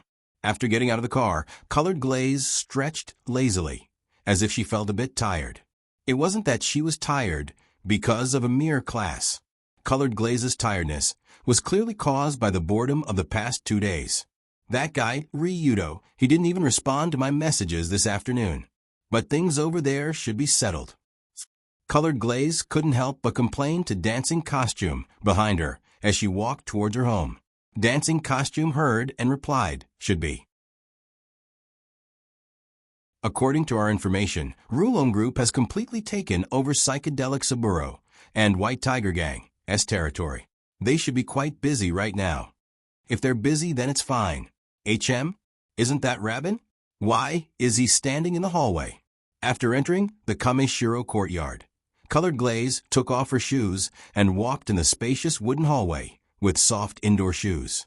But unexpectedly, she saw a figure that shouldn't be here. Generally speaking, unless there is an emergency, the Rabbitoshi in the cat house is the ninja responsible for guarding Ruehue. Now that Rabin was standing in the hallway, it meant that Ruehue should be nearby. That's Mother's room? Did she come here? Although Colored Glaze and Ruehue were mother and daughter, Ruehue was usually busy and rarely came to the Kameshiro courtyard to accompany her daughter. Not to mention, she had been deliberately distancing herself from Colored Glaze in recent years. So with a strong curiosity, Colored Glaze walked towards her mother's room. But after seeing Colored Glaze, Rabin's face changed slightly and said with a slightly awkward tone, "Lady Colored Glaze, you're back." In Luli's impression, Rabbit Ball had always been an elegant gentleman who always wore an indifferent expression. He rarely showed such a strange attitude. How should she describe it? Right now, Rabbit Ball felt like he was a thief, or rather, he felt like he was helping a thief keep a lookout before being discovered. "Housekeeper Rabin, what's wrong with you? Why do you have such a strange expression? Is Mother not inside?" As Luli spoke, she stuck her head out and looked towards a room. The thick wooden door was tightly locked, and an elegant aroma of tea wafted out from the inside, mixed with the familiar scent of his mother. Although it was somewhat strange for Ruehue to come here, it wasn't incomprehensible. After all, this was her house, so naturally, she could come and go as she pleased. But Rabin swallowed his saliva, and a few drops of cold sweat fell from his forehead. What should I do? Lady Ruehue and Ryudo, that little bastard, have been inside for 2 hours. What are they doing inside? If Lady knows, wouldn't it be troublesome? According to Rabin's knowledge, after Lady Ruehue and Ryudo entered her room 2 hours ago, the door and windows were always closed, and there was no movement. For a man and a woman to stay in the same room for such a long time, Bunny Ball couldn't help but let his imagination run wild. Even though Long Do was still an immoral person in his eyes, he still couldn't help but let his imagination run wild. That's right, at least in Rabin's opinion, Ryudo was still in a sealed state due to the needle, and Lady Ruehue also knew about it. But at the same time, Rabin also knew that if Lady Ruehue really wanted to do that, she could have another close ninja help to unseal Ryudo's sealed state. After all, the needle that Rabin injected before didn't completely remove Ryudo's thing. It just targeted the acupuncture point so that it couldn't raise the flag. With the understanding of the principle, another acupuncture point could be cured at any time, and then it could continue to play a variety of very interesting roles. In other words, Rabin actually didn't know if the two people in the room did something wrong inside. For Lady Rue Huey's personal affairs and her personal preferences, Rabin didn't intend to delve into it, and there was no need to delve into it. After all, that was his master, and his master could do whatever she wanted. What's more, Lady Rue Hui had lost her husband for many years. It was normal for her to find a male companion to relieve her loneliness. It was not worth making a fuss about. But the problem was that this time, the person in the room with Lady Rue Hui was Ryudo, and Lady Colored Glaze obviously had some unclear emotional disputes with Ryudo. Wasn't this a mess? If Lady Colored Glaze really liked Ryudo, and Lady Rue Hui used that kid in front of her, then wouldn't it be a mother and daughter fighting for the same man? What kind of scandal was this? Thinking of this, Rabin's face couldn't help but break out in a cold sweat, and his frightened and sweaty situation increased Colored Glaze's doubts. Something's not right. Bunnyball is rarely this shocked. Something must have happened inside. At this moment, Colored Glaze's mind suddenly appeared the plot of the novel that Yun Yen had written not long ago. In the novel written by Yun Yen, titled Ju Yenshue, Chapter of Maternal Love, it described the image of an awkward and pitiful mother. The mother grew up in a large family and was forced to work hard for the family until she was almost 40 years old when she regained her freedom. After that, she commissioned a scientific research center to make a test tube daughter. She doted on her daughter since she was young. The mother and daughter loved each other, and their family was sweet. But when she realized that she was dying, in order to prevent her daughter from being sad, the mother consciously distanced herself from her cute daughter. And in the latter half of the novel, there was a time when the mother accidentally fell to the ground in her room due to a serious illness. Because she didn't want her daughter to find out, she ordered her bodyguards to block the door and not let her daughter in. Colored Glaze originally sneered in disdain after reading Yun Yen's novel that the story is purely fictional, and if there are similarities, it is purely coincidental. What kind of lousy novel was this? There was no logic at all. How could there be such a thing in the world? It was too ridiculous. Other than Kamiyoshi's Zhaiwang, what kind of work would keep people busy until they were almost 40 years old to regain their freedom and have the right to live their own lives? Ridiculous, ridiculous, completely impossible. But just as Rabin was covered in cold sweat and blocking the door of her mother's room, scenes from the novel quickly flashed past Colored Glaze's eyes. No, it can't be, right? Could it be that something really happened to Mother? That's why she, thinking of this, Colored Glaze suddenly felt a little panicked. So she quickly said to Rabin, "Move, I want to go in." This, Madame Rue Hui is still inside. Young mistress, you also know that I'm the young mistress? That's my mother inside. Is there anything that I can't know? Move. Because of the tense situation, Colored Glaze was too lazy to care so much. She reached out to push Rabin away and opened the door without hesitation. The moment she opened the door, Colored Glaze saw a figure lying in the room. From a black-sleeved kimono embroidered with double-leaf sunflower pattern with golden thread, the person lying there was definitely Rue Hui. But with Rue Hui's usual dignified manner, how could she casually lie on the tatami like an ordinary person? Something's wrong. Something's wrong. Something must have happened to her mother. Maybe she vomited a lot of blood. She was struggling on the line between life and death. Suddenly, Colored Glaze rushed in and shouted as she rushed in, "Mother, you're not ah?" After Colored Glaze entered the room, the first thing she saw was Rue Hui collapsed on the tatami. The second thing she saw was Ryudo, who was sleeping soundly in Rue Hui's arms. The last word, contained all the doubts and confusion in Colored Glaze's heart. For a moment, she thought that she was seeing things and hurriedly rubbed her eyes. After rubbing her eyes once, the situation was still the same. After rubbing her eyes twice, the situation still didn't change. After rubbing her eyes 3 times, what the hell was she rubbing her eyes for? That's right, in the master room of the Kamishiro courtyard, Rue Hui was sleeping soundly with Ryudo on the tatami. Rue Hui even hugged Ryudo in her arms and rubbed his hair with a doting expression. For a moment, Colored Glaze didn't know what to say. Colored Glaze Kanzaki, returned home and saw Mother being intimate with her future boyfriend. What kind of expression should Colored Glaze have at this moment? Just as this young lady's face revealed an incomparably complex expression. Ryudo also woke up amidst a soft and fragrant feeling. The moment he woke up, Ryudo felt something soft on his face and something slippery and cold on his head. What is this? It's so fragrant and soft. Out of instinct, Ryudo took a deep breath and slowly raised his head. After raising his head, the first thing he saw was Rue Hui lying in front of him. Perhaps it was because she was also very tired, or perhaps it was because she saw that Ryudo was sleeping so soundly. Rue Hui also laid down with a peaceful expression on her face. After seeing Rue Hui lying next to him, Ryudo's second sight was the young lady standing not far away. Her hair was almost standing on end, and she had an expression as if she was looking at trash. Ryudo Kiryu, you're awake. Is it comfortable hugging Mother while sleeping? When he saw Colored Glaze's murderous expression and Rue Hui lying next to him, Ryudo suddenly realized that he seemed to have fallen into the most powerful hell in history.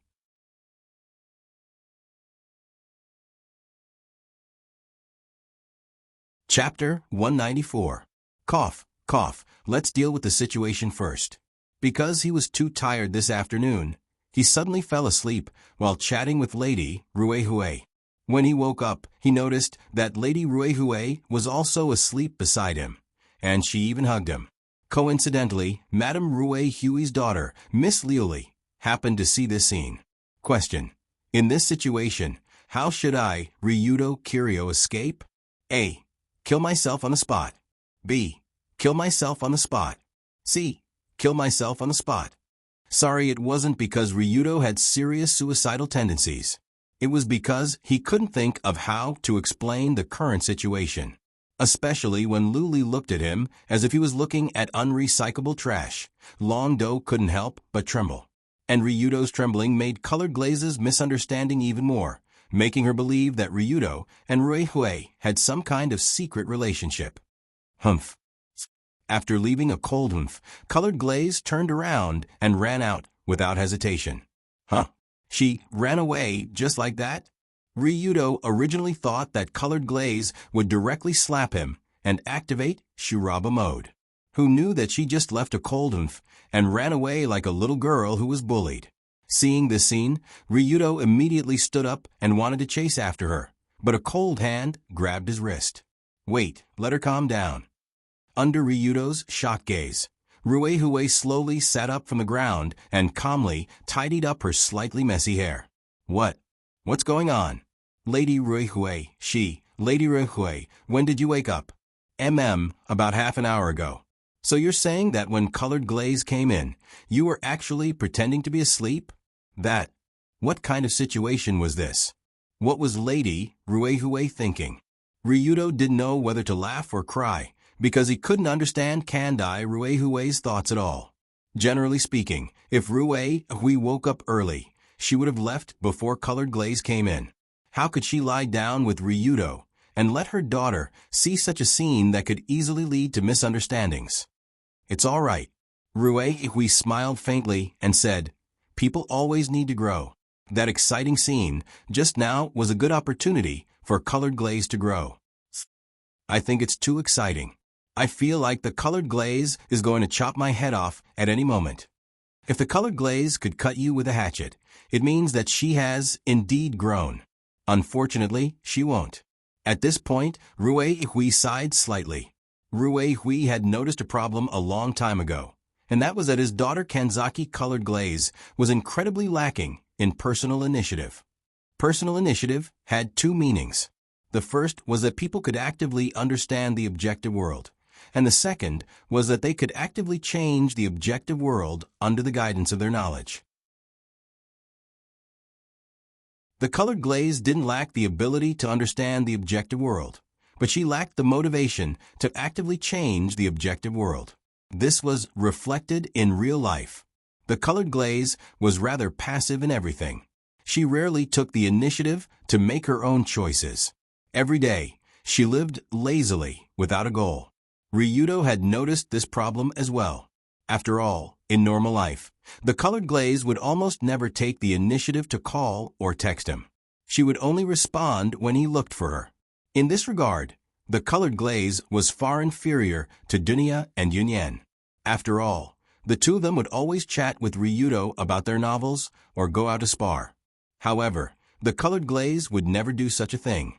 It was as if she was always passively waiting for others to approach her, while she remained in a lazy state of doing nothing. If there was a difficult mission that required the colored glaze's help, with the colored glaze's intelligence, she would be able to give the perfect answer. However, this was under the premise that others gave her a clear goal. If no one gave her a mission, this young miss would be like a blind fly, flying around aimlessly in the same place. This situation was actually very bad.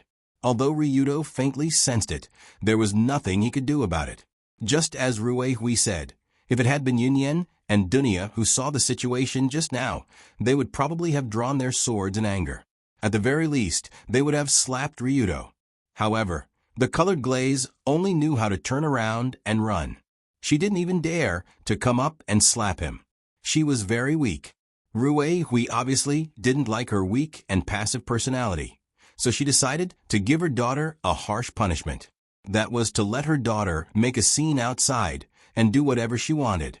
Rue Hui explained her intentions to Ryudo, and Rabbit Ball also came in and reported.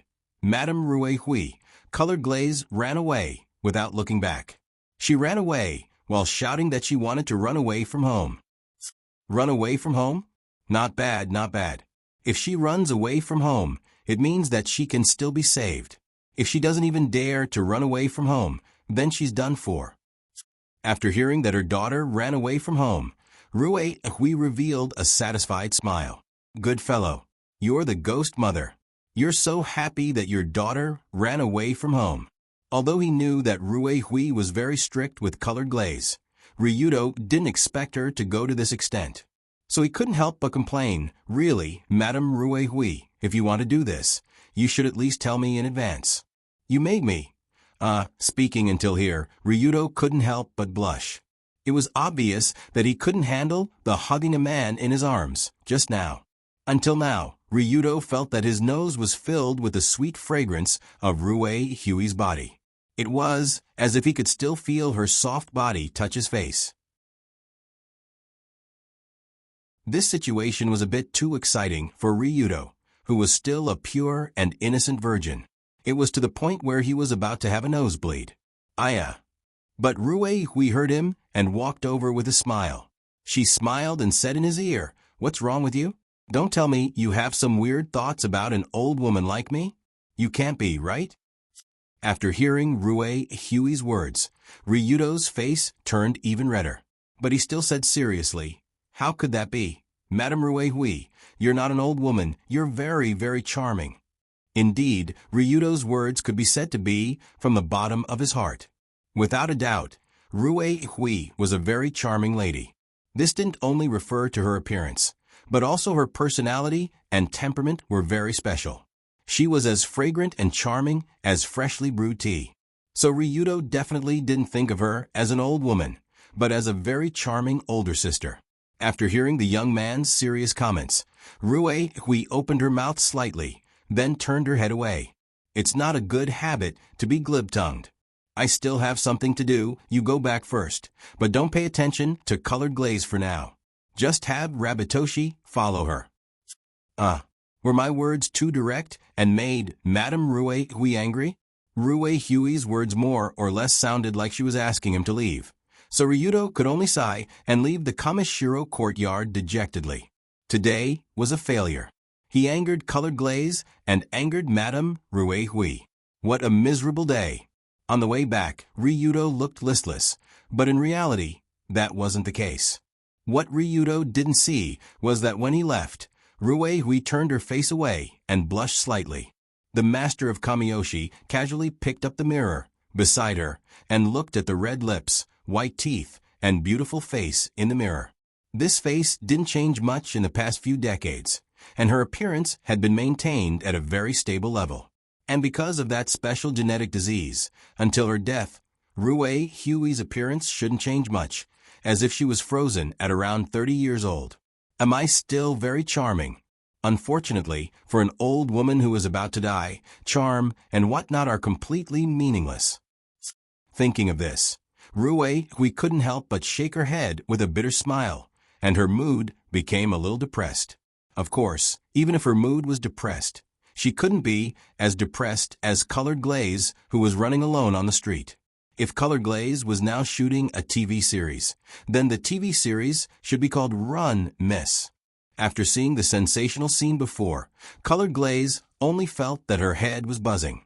She didn't know what to do, nor did she know where to go. In short, Colored Glaze knew that she must first run out of the Kamishiro courtyard, and run along the road, and run and run and run. Huff, huff, huff. However, even though it was said that she kept running forward, in fact, Luli was already panting after running for a distance of over 100 meters. Hence, she changed to a tortoise-like pace. After all, Colored Glaze's physical fitness was at the level of LV1 dust of the world, so running was too difficult for her. Seeing Colored Glaze running alone on the street, Dancing Costume, who was not far behind, didn't know whether to laugh or cry and asked, "Madame Rui is really too much. Is it really okay for the lady to run on the street like this?" "No problem. It should be okay." Beside her, Bunny Ball took out a handkerchief to wipe the sweat on his face, and replied with a somewhat complicated tone, "Secretly protect Colored Glaze from afar, but don't interfere with her actions." This was the order that Rui Hui gave to Bunny Ball and Dancing Costume. So unless there was something that Colored Glaze couldn't solve, or something that involved personal safety, her followers couldn't do anything. From a certain point of view, Rui Hui understood her daughter very well, because this method of keeping a distance allowed Colored Glaze to completely vent her resentment and to think deeply on her own. But at this time, the lady walked on the street hatefully and couldn't help but curse. Damn. Annoying. Shameless thing. Colored Glaze's mind was in a mess, very, very mess, to the point that she didn't even have the energy to think. She just walked blindly on the street, not knowing where to go. Walking and walking, she left the Kamishiro courtyard of the rich people's villa district.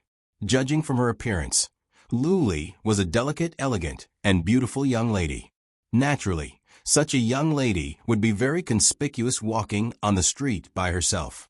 Thus, not long after she left alone, a few sloppily dressed delinquents set their eyes on this young lady in distress, and they sneakily surrounded her.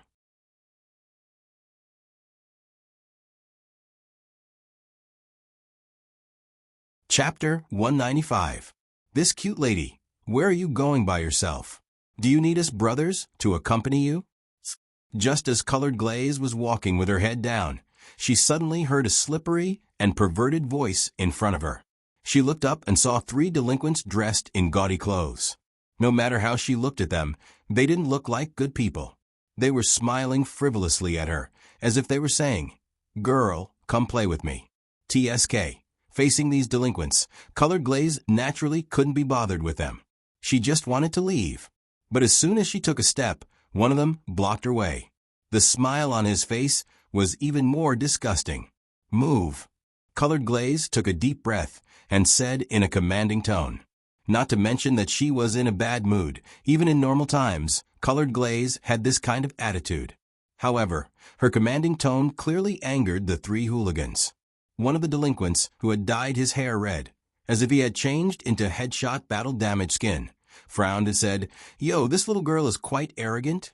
She doesn't put us brothers in her eyes at all." "That's right. Maybe she's a young lady from a famous family." What a joke. Would a young lady from a famous family walk outside like this? She would probably have a few bodyguards by her side. That's true, huh? Walking outside alone? Wouldn't she have a few bodyguards by her side? After hearing the words of these delinquents, Colored Glaze suddenly reacted and quickly turned her head to look. There was no one behind her. The dancing costume that she was used to following wasn't there. The rest of Kamiyoshi's bodyguards weren't there either.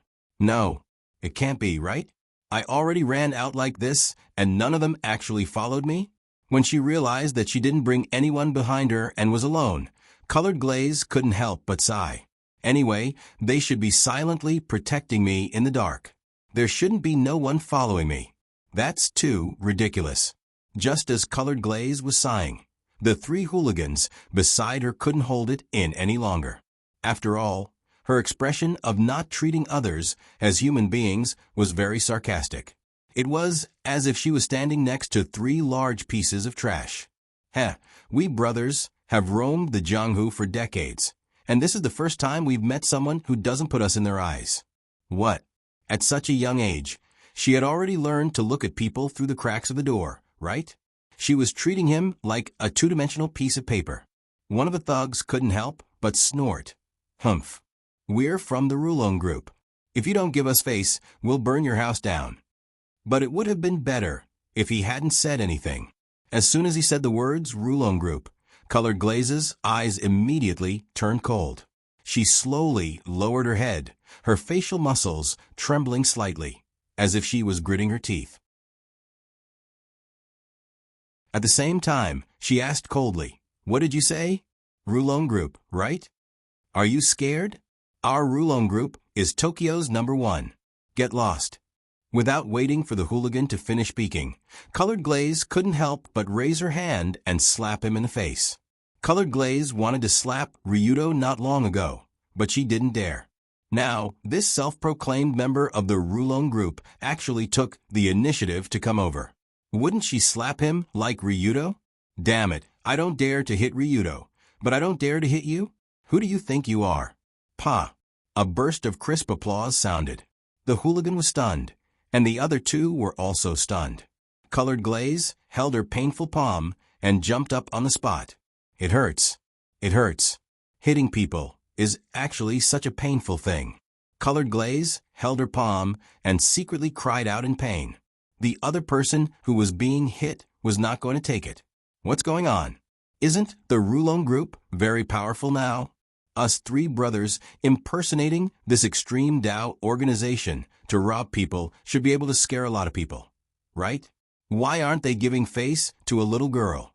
Looking at the little girl who was jumping up and down because of the pain, the three brothers who called themselves Dragon, Tiger, and Leopard finally couldn't take it anymore.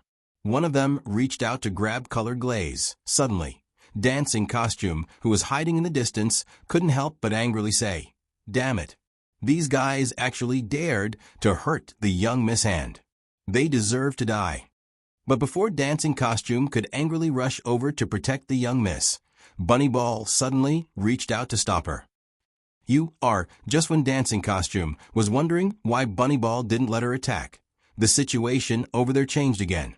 Just when one of the hooligans' hand was about to grab Colored Glaze, a white shadow inserted itself between the two like lightning and landed a punch on the stinky hand that was reaching out. Crack. On the other side, Colored Glaze was just about to hold her head and crouch down when she suddenly heard the crisp sound of bones breaking, followed by a miserable scream like a crushed grasshopper. Everything happened too quickly. The hooligan who reached out his hand didn't even have time to react before a burst of intense pain washed over his nerves. At the same time, his hand seemed to fly out.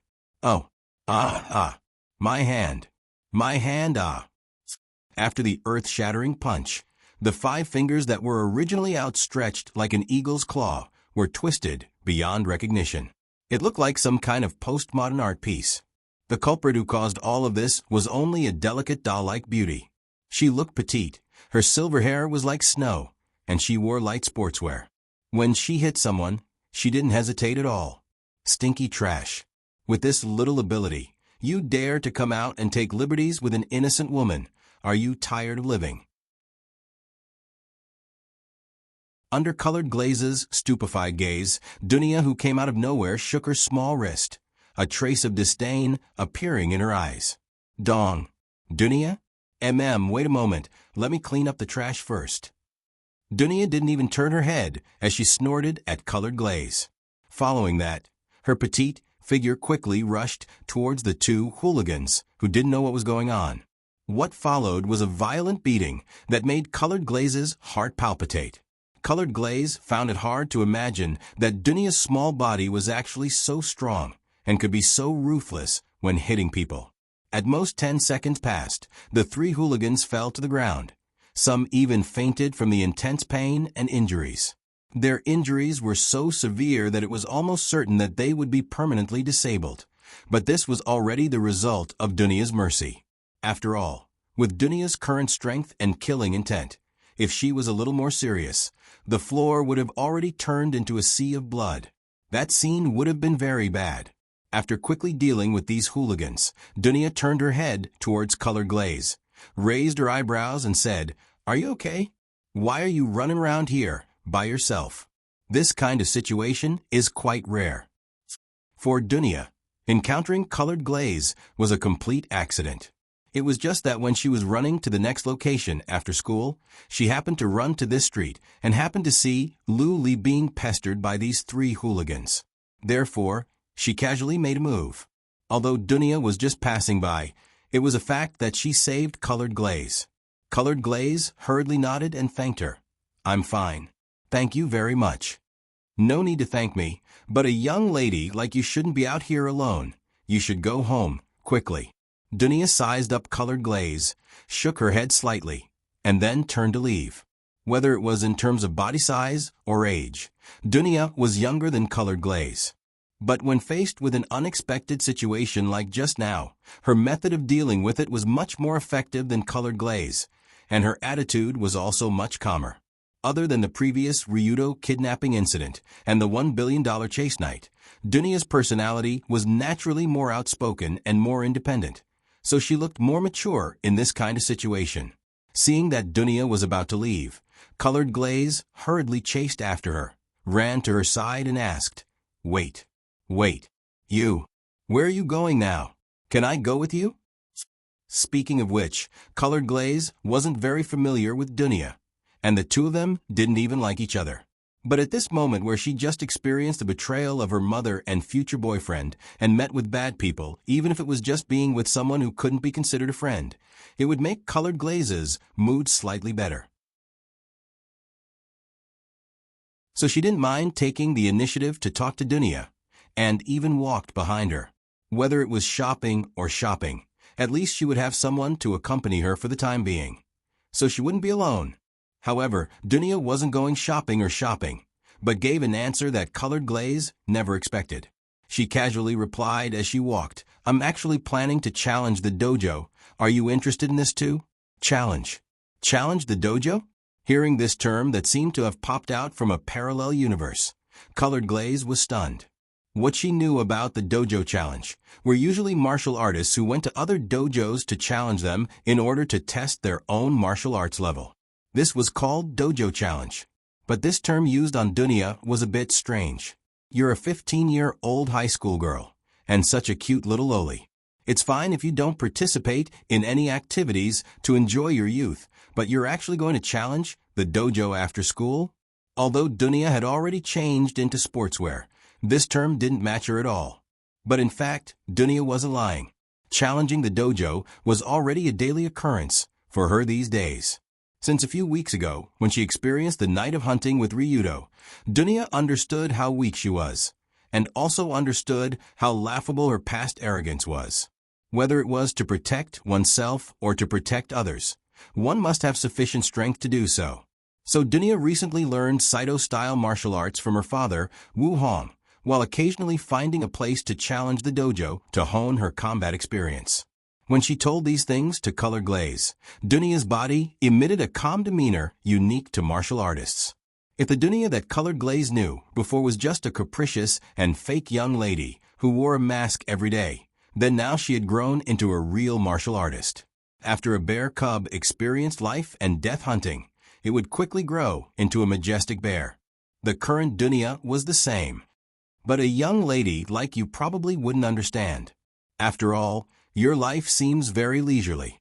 After telling her experience, Dunia glanced at Colored Glaze and walked towards the building not far away.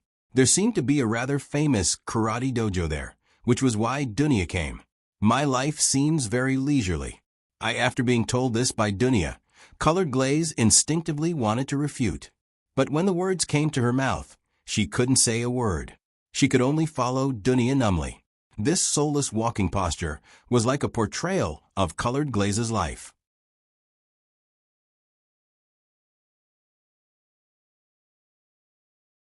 Chapter 196. Indeed, compared to the others, Colored Glaze's daily life was indeed very leisurely. Ryudo was busy every day with Rulong Group and Rulong Security Company.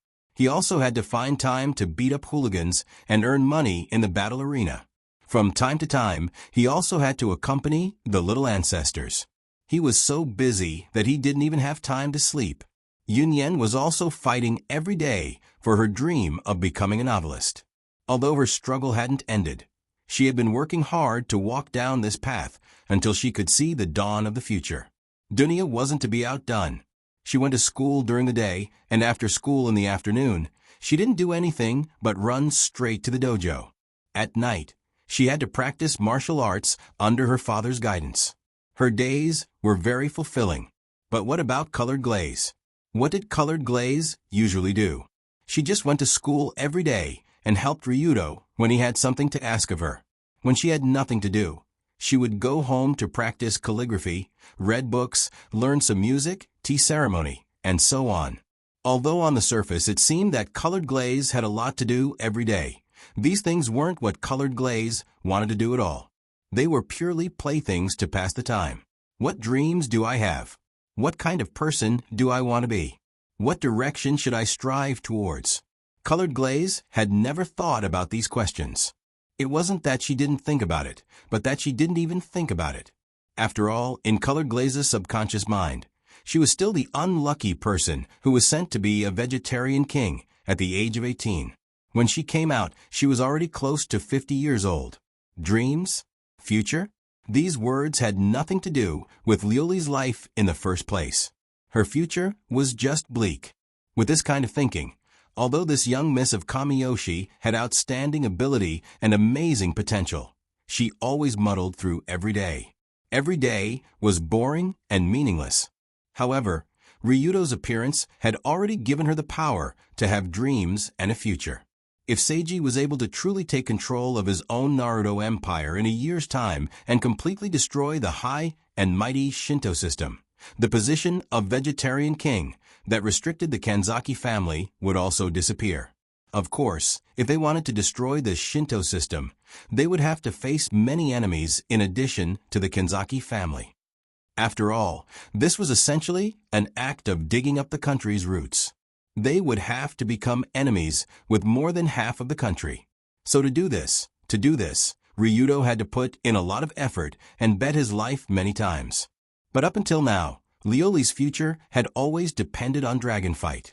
She rarely took the initiative to fight for herself and only waited for others to summon her. She was like a human-shaped box of tricks that would come at the drop of a hat. Am I really going to go on like this? What should I do? Seeing Dunya walk into the Rasen Club Karate Dojo with her head held high, Colored Glaze couldn't help but feel a little ashamed. But when she followed Dunya into the Karate Dojo, Colored Glaze's shame disappeared, only leaving behind astonishment. Another 30 rounds of straight punches. You bunch of trash, grit your teeth and persevere. Otherwise die. The time now was around 4:30 in the afternoon. Hundreds of students were sweating profusely in this Rasen Club Karate Dojo, unceasingly honing their techniques under the request of the teachers. Hundreds of people shouted one after another. A large group of fierce men wearing karate clothes unceasingly punched and raised their legs. The teachers, holding the pointer, scolded and fought. The scene was very spectacular. Isn't this the Rasen Club? This is the dojo famous for its actual combat karate? Dunya is planning to challenge this place? However, just when Colored Glaze was surprised, Dunya walked into the door of the karate dojo and went straight to the place where the students were training. Before Li could react, she said to the hundreds of people present in a clear voice, Who is the person who is the best at fighting here? Please come out and spar with me. This is so direct. After hearing Dunia's words, Colored Glaze couldn't help but take a deep breath. Then she turned her head and looked at the group of martial artists who collectively stopped their training because of the sentence, and slightly stepped back, as if afraid of being beaten up. Generally speaking, suddenly rushing in when people are training and asking to spar with the best fighter should be quite rude. So Colored Glaze initially thought that the people in the dojo would be angry and mercilessly kick the two of them out or something. However, what she didn't expect was that the people in this rosin club seemed to be very familiar with this kind of scene. They were not surprised at all, but quickly made the corresponding preparations. Da-da-da, da-da-da. Under Colored Glaze's stunned gaze, hundreds of students separated neatly to the left and right, divided into two, leaving a large space in the center of the dojo. The brawny man who was waving the pointer just now glanced at Dunia and said in a deep voice, "Is it you?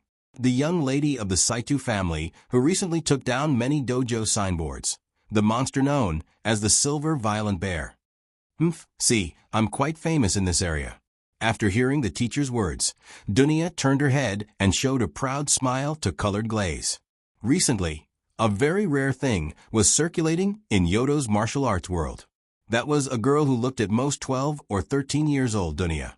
I'm 15 years old. The little girl was constantly challenging the dojo. Generally speaking, for these martial artists, challenging each other's dojo was a common occurrence. However, such a young dojo challenger was truly rare. What made this rumor even more interesting was that this little loli was actually the daughter of Saito Takahiro, the current dojo master of Saito Club, and her strength was very strong. She had defeated many strong enemies. Of course, when Luli heard this strange conversation, she couldn't help but break out in cold sweat. Wait, what the hell is Silver Violent Bear? Dunia, you don't have any objections to this title at all. Indeed, Dunia didn't have any objection to this title at all. She even liked it. After all, she was a little bear that came from a land of ice and snow. Although she was young, the nature of the bear in her bones was natural. Under this strange atmosphere, the first black belt of Rosin Dojo stood in front of the Silver Violent Bear. Rosin Dojo was a karate sect that focused on actual combat. All the techniques were used for actual combat. To be able to obtain a black belt in such a place, his strength must be quite outstanding. However, it was useless. Furamaki-style martial art, Tiger Fall. Just as the black belt cultivator was about to punch out, Dunia's petite body had already flashed forward, and her fist landed squarely on the middle of his torso. Saito-style paleo martial art, Lightning Hand. Following that, her slender hand gathered strength and fiercely grabbed the black belt's chin from below. The might of this strike was extremely domineering. From the bottom to the top, it actually caused the body that weighed 170 to 80 kilograms to rise a meter into the air. Dunia casually caught the unconscious black belt and placed him on the ground.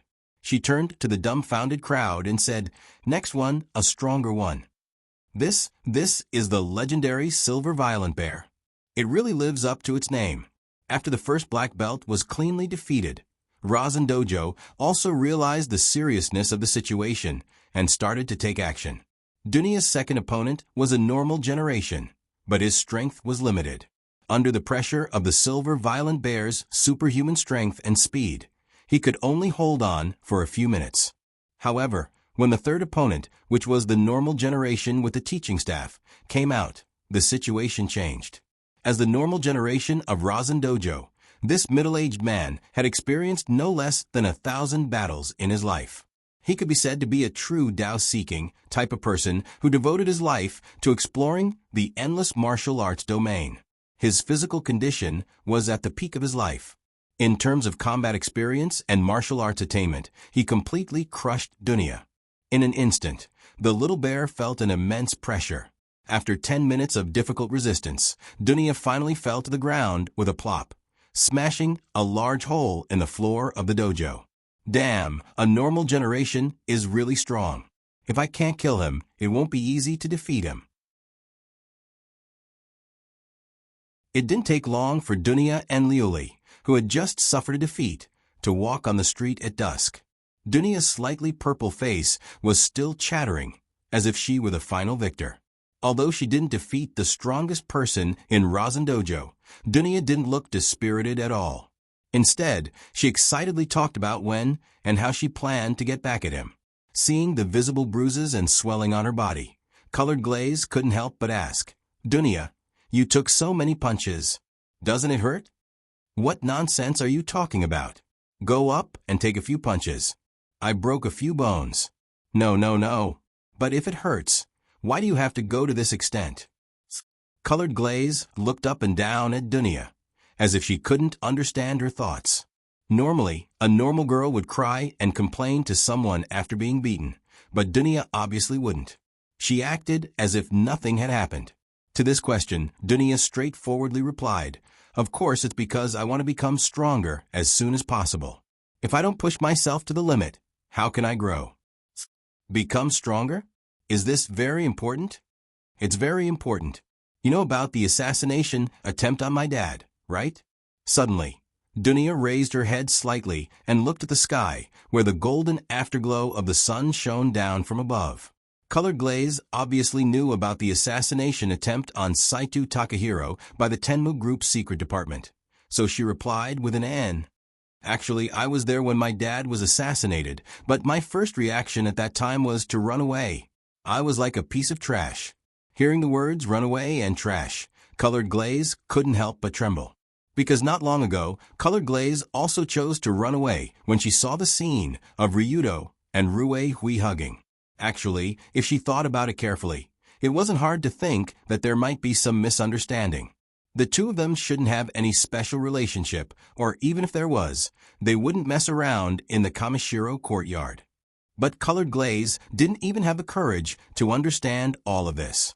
She instinctively chose to be a piece of trash and ran away. At this time, Dunia didn't notice the shock in Colored Glaze's eyes.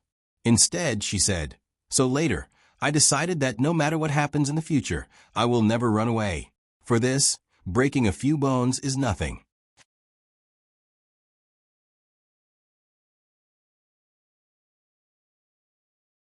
Chapter 197. Willpower was something that couldn't be explained clearly. Intellect, constitution, courage, insight, charisma, no matter which attribute it was, it couldn't be used to measure a person's willpower. As for the invisible attribute of willpower, it just so happened that it was one of the key factors that determined whether or not a person could unleash their full potential. Even if a person's 5 body parts were perfect, if their willpower wasn't strong enough, they still wouldn't be able to unleash their full potential. Colored Glaze was the perfect example of this theory. Was Colored Glaze's brain working well? Was her IQ high? Of course, there was no doubt about that. But the problem was that Colored Glaze didn't have the willpower to match her intelligence. Her willpower was extremely weak, and she was basically at the level of run when there's trouble, and stay where you are if you can't run. Colored Glaze, in the original Red Photo album too, No Survivors, was the same. In the first half of the game, she was like a rich young lady who didn't have any opinions of her own. She was forced to participate in most of the events. She was like a rubber ball that would move with every kick. However, she would experience a huge transformation halfway through the game. And the event that caused that transformation was Rue Hui's death. Rue Hui Kenzaki was without a doubt the backbone of Colored Glaze, and even the entire Kamiyoshi clan. As long as her mother was there was nothing that couldn't be solved. Colored Glaze always believed that. But after Rue Hui's death, the backbone of Colored Glaze's heart disappeared. Her mother's departure, coupled with the Kamiyoshi clan's internal and external troubles, and the Tenmu Group's covetous gaze, finally pushed this young lady's mental state to the limit. As the saying went, a cornered dog would jump over a wall, and Colored Glaze would bite when cornered. And so, not long after Rue Hui's death, Colored Glaze completely got rid of her weak willpower and lack of initiative. Her willpower became stronger, and she began to see the big picture and act in all directions. From that moment onwards, Kenzaki Colored Glaze truly displayed his true strength as an SSR rank companion, especially in the last part of the plot, where Colored Glaze and Iam had a one-on-one duel. The strategy and willpower she displayed were not below that of her mother, Rui Hui, and she brought a lot of trouble to Iam. Even Iam, who was unruly and arrogant, had no choice but to admit that this little princess was the second biggest opponent in her life. She regretted not taking advantage of the fact that she had not gotten rid of her when she was still young. However, in today's world, Ryudo did not intend to let Ruehue's death happen. In that case, would Colored Glaze lose the opportunity to transform? That might not be the case. After all, Colored Glaze's luck was pretty good. As she ran, she would encounter a growing silver bear. So after Dunya ran to see the doctor with a bruised face, Colored Glaze strolled alone on the streets of Tokyo at night. She walked very, very slowly. Judging from her posture, the girl wasn't shopping, nor was she trying to go somewhere. She was just walking. Why was she walking? She was walking to think. What was she thinking about? She was thinking about her future. Am I someone with a future? The Colored Glaze from before didn't dare to think in this direction. The more beautiful the future was, the more tragic it would be when it was stabbed in the back by the cold reality. That was why Colored Glaze had always muddled along and habitually avoided it. Even after she made a 2-year promise with Ryudo, she still didn't dare to take it to heart. Did she really not need to be a vegetarian king in 2 years? Did she really not need to be locked up in a cage like a canary? Ryudo's answer was that she really didn't need to. And apart from saying it, Ryudo was also working towards this goal from various angles. In just a few months, Ryudo and his forces had undergone earth-shattering changes. If Ryudo, who kidnapped Colored Glaze in the seaside warehouse, was just a gangster who didn't know the rules, then he could be said to be in Tokyo. Now he could be considered the extreme Dao master of Tokyo. His subordinates were strong and powerful, and his forces were intertwined. Even the Kamikaze clan had to look at him seriously. In the past few months, Colored Glaze had to admit that Ryudo did a really good job and worked very hard. But what about herself? What did Colored Glaze do for this 2-year promise? Indeed, Colored Glaze also acted as Ryudo's backing in many matters and helped him a lot. But that was purely passive help. If Ryudo encountered specific difficulties, he would go to Colored Glaze, and Colored Glaze could help solve it. But if Ryudo didn't go to Colored Glaze, she would just sit aside and watch. This had happened many times before. I'm not very familiar with him, so there's no need to get too involved in his affairs. Colored Glaze always lied to herself like this.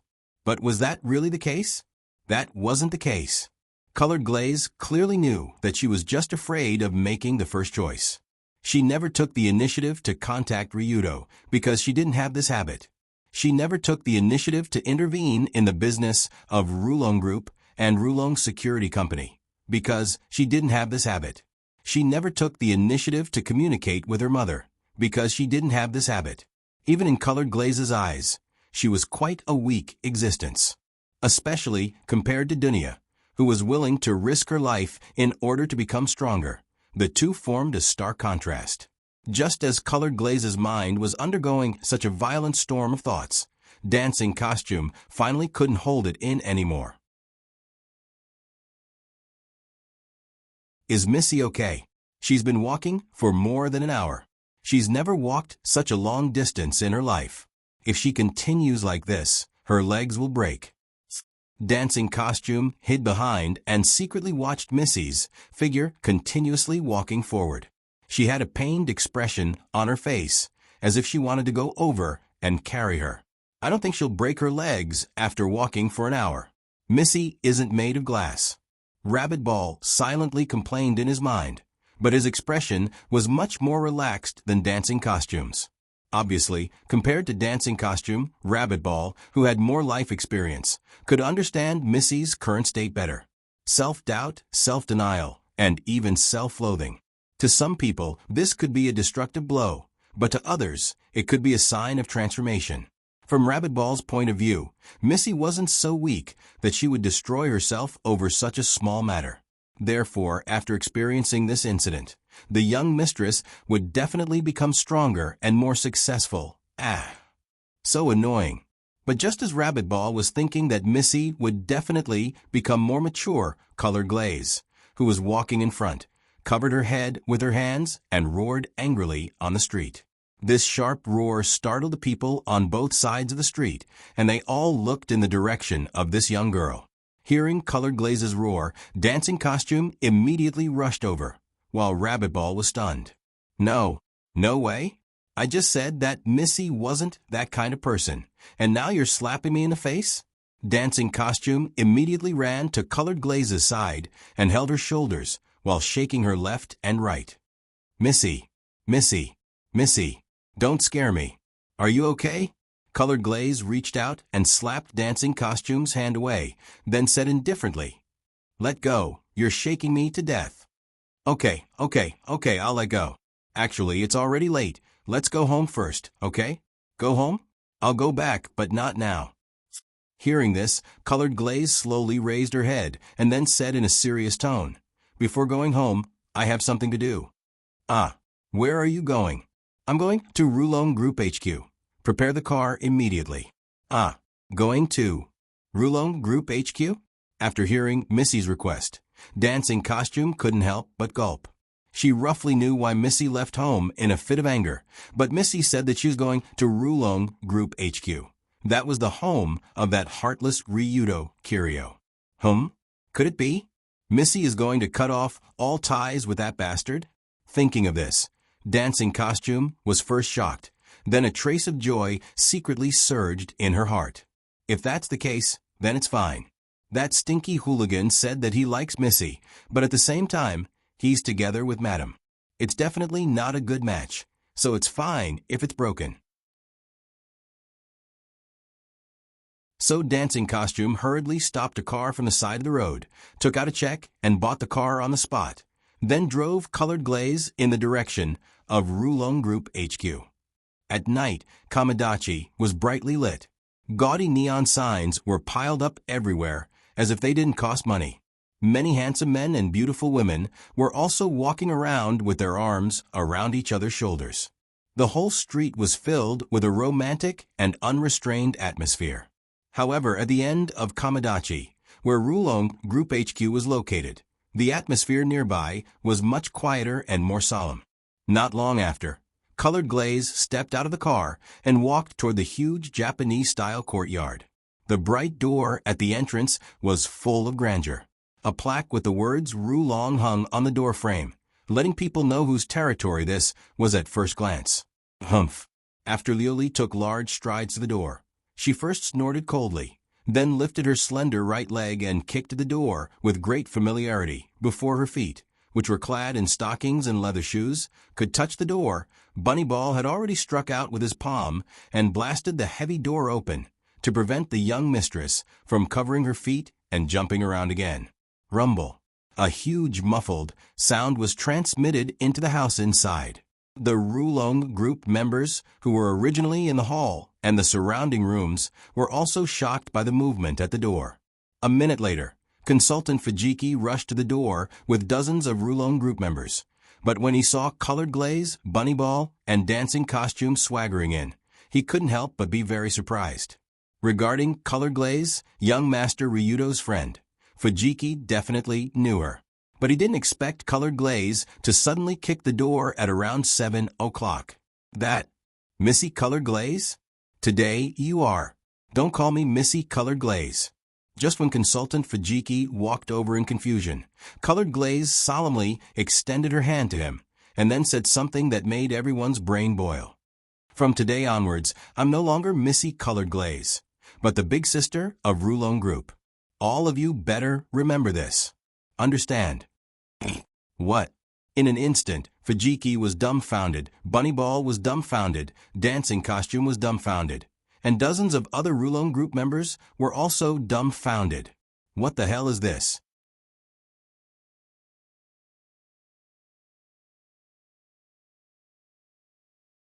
Chapter 198. From today onwards, I'm no longer Lady Colored Glaze. I'm the big sister of the Roulon Group. All of you better remember this. Do you understand? Colored Glaze's words were indeed shocking. Because if Fujiki didn't misunderstand, this lady came here today to rebel against Ryudo? As everyone knew, in Kyudo, Big Sister referred to the female leader of a gang. In other words, Colored Glaze rushed into the Rulong Group HQ and asked to be the female leader of the Rulong Group, as if she wanted to have the same status as Ryudo. Even if Consultant Fujiki wanted to help Colored Glaze give a proper explanation. But what's there to explain? Isn't this a F*King rebellion? You're a lady of the Kamiyoshi clan, and you came here to rebel against the young master of the Rulong Group in the middle of the night? You want to steal his power? Because this situation was too magical. Consultant Fujiki didn't even know how to react.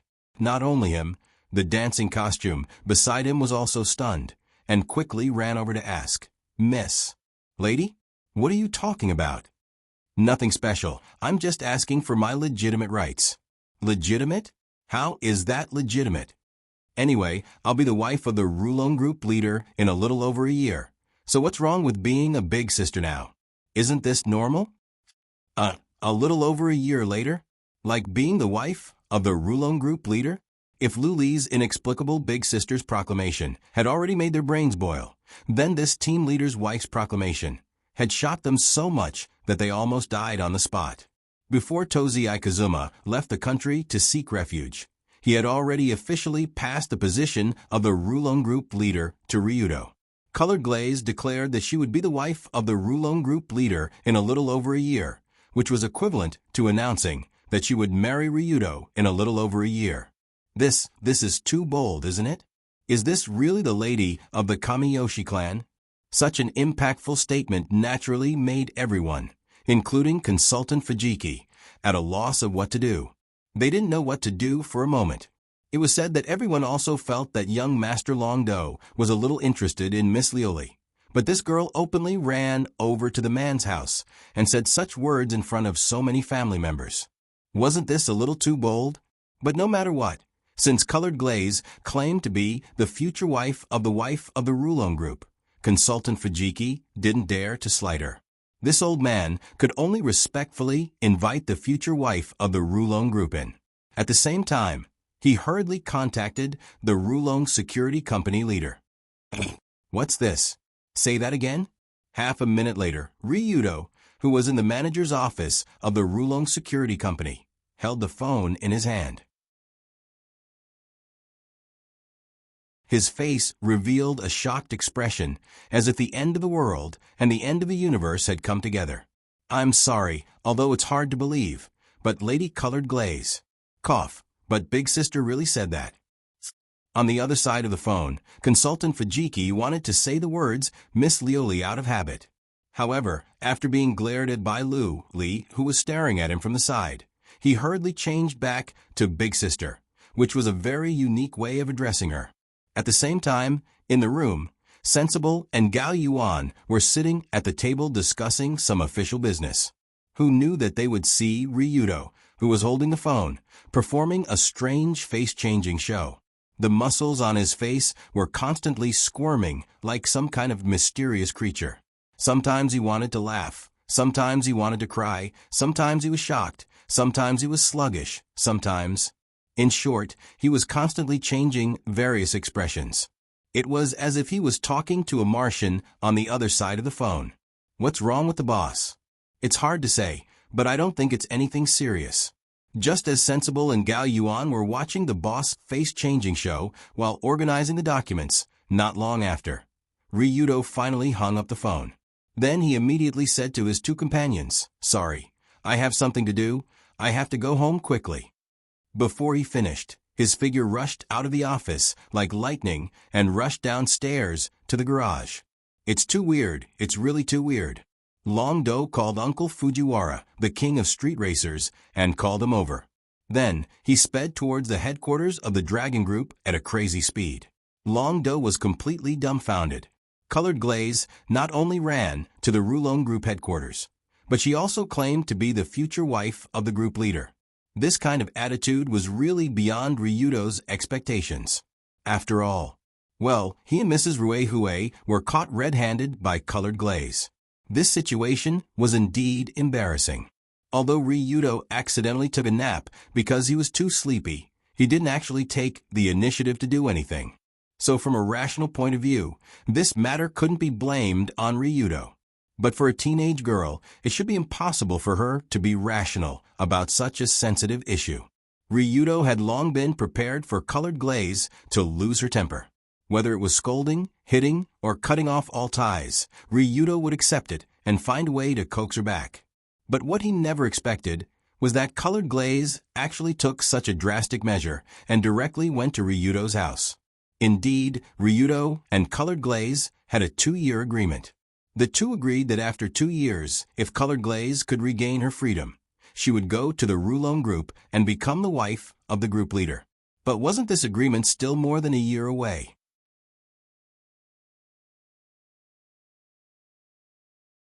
Why was colored glaze so fast? Why did she suddenly become so proactive? This kind of thing was impossible for the previous colored glaze, but for the current colored glaze, it might not be the case. When Ryudo returned to the Rulon group's headquarters, a group of craftsmen stood outside the simple solid wood door, repairing the door. In addition, there were dozens of strong men wearing black suits and pink heart-shaped hats. Under the lead of Kamita, who was holding a bouquet of flowers, they were waiting for their boss's return. This description wasn't an exaggeration at all. It really was dozens of strong men wearing black suits following behind a man holding a bouquet of flowers. Their suits were well ironed, and they wore dark sunglasses on their noses. Their neatly groomed crew-cut heads were all wearing pink hats with heart-shaped patterns on them. The most flirtatious thing was that in the middle of the big hearts, the name Ryudo Kiryo X Colored Glaze was written with a black oil pen. After Ryudo staggered out of the car, the group of strong men immediately rushed over and respectfully bowed to their boss. Congratulations. Congratulations. May boss and big sis be together forever. May the child be born early. May the old white come to an end. What kind of prank is this? When this group of strong men in black suits shouted congratulatory words, their hands neatly clapped, and at the same time, Kamita also handed the bouquet of flowers in his hand to Ryudo. He really wanted to dig a hole and bury himself in it. Shame, it's really too shameful. Obviously, after Kamita knew that his boss had big sis, he immediately organized a group of people to congratulate his boss at the door. This should be a spontaneous congratulatory behavior, and at the same time, he also wanted to flatter his boss. It was just that this guy's taste and culture were obviously at a level that made people speechless. So he came up with something that looked like a prank show. It made Ryu look like a pranked groom in a prank show. Even so, Longdo didn't have the time to deal with this group of idiots. He punched Momo in the face and strode into the house. He happened to see advisor Fujiki standing outside the living room with his hand on his forehead. So he quickly asked, "Uncle Fujiki, where is colored glaze?" "Big sis is in your room. She said you can go alone." "Ah? Colored glaze is in my room? She wants me to go alone? No way." The moment he heard this sentence, Ryudo's face became obviously worse. A man and a woman alone together in a man's room. This was originally a very youthful and hormonal scene, as well as a scene that would make people feel restless. Of course, the premise was that the girl wasn't angry right now and didn't have any intention of physically destroying the boy. Colored Glaze's body is so weak, she shouldn't be able to cut me with a hatchet, right? I have copper skin and iron bones. With a fluke mentality, Ryudo fearfully returned to his room door, and Dancing Costume, who was guarding the door, angrily glared at him. Originally, Dancing Costume thought that Big Sis came here to completely cut off all relations with Ryudo. But in the end, Big Sis didn't know what went wrong in her brain. She actually started to think of herself as the wife of the group leader. It was simply the most ridiculous thing in the world. So, how could Dancing Costume be in a good mood at this time? It would be strange if she was in a good mood.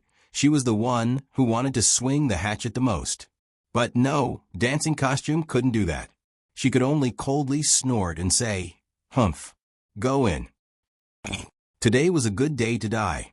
After pushing open the door to his room, Ryudo felt for the first time that this familiar building looked like the stomach of an evil dragon, as if he would be melted by the stomach acid if he went in. After opening the door, the first thing he saw was a figure sitting upright in the middle of the room. It was Colored Glaze, the Colored Glaze sitting alone in Ryudo's room, giving off the feeling that she was the owner of the room. Because the girl's back was facing him, Ryudo couldn't see her facial expression, so he couldn't determine whether it would be a hatchet or poison. "You're here?" When Ryudo pushed open the door and closed it from the inside, Colored Glaze slowly stood up and asked in an unfathomable tone, "This feeling, it's not right, I should use my trump card." Seeing that the situation was not right, Ryudo said in a very powerful tone, "Cough, cough. Colored Glaze. What do you want? Just say it. I'll apologize to you. I'm sorry."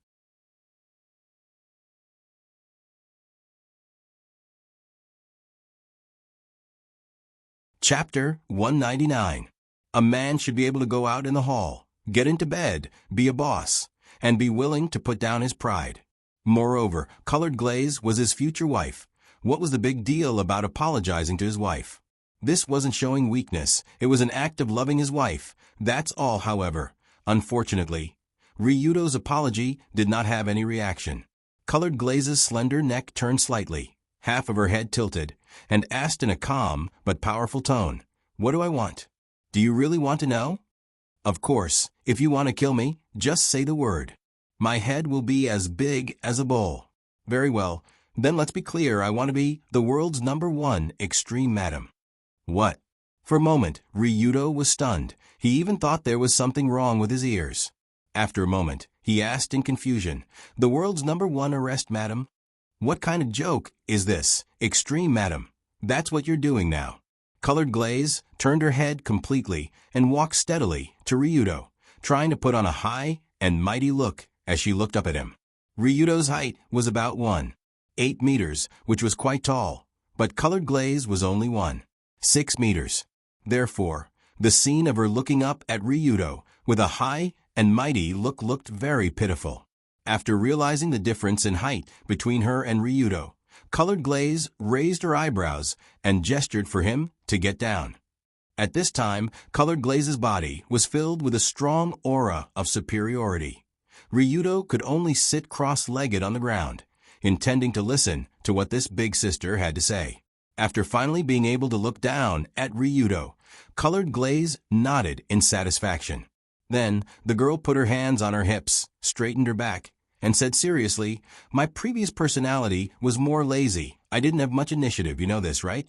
"I know, even if you know it's none of my business.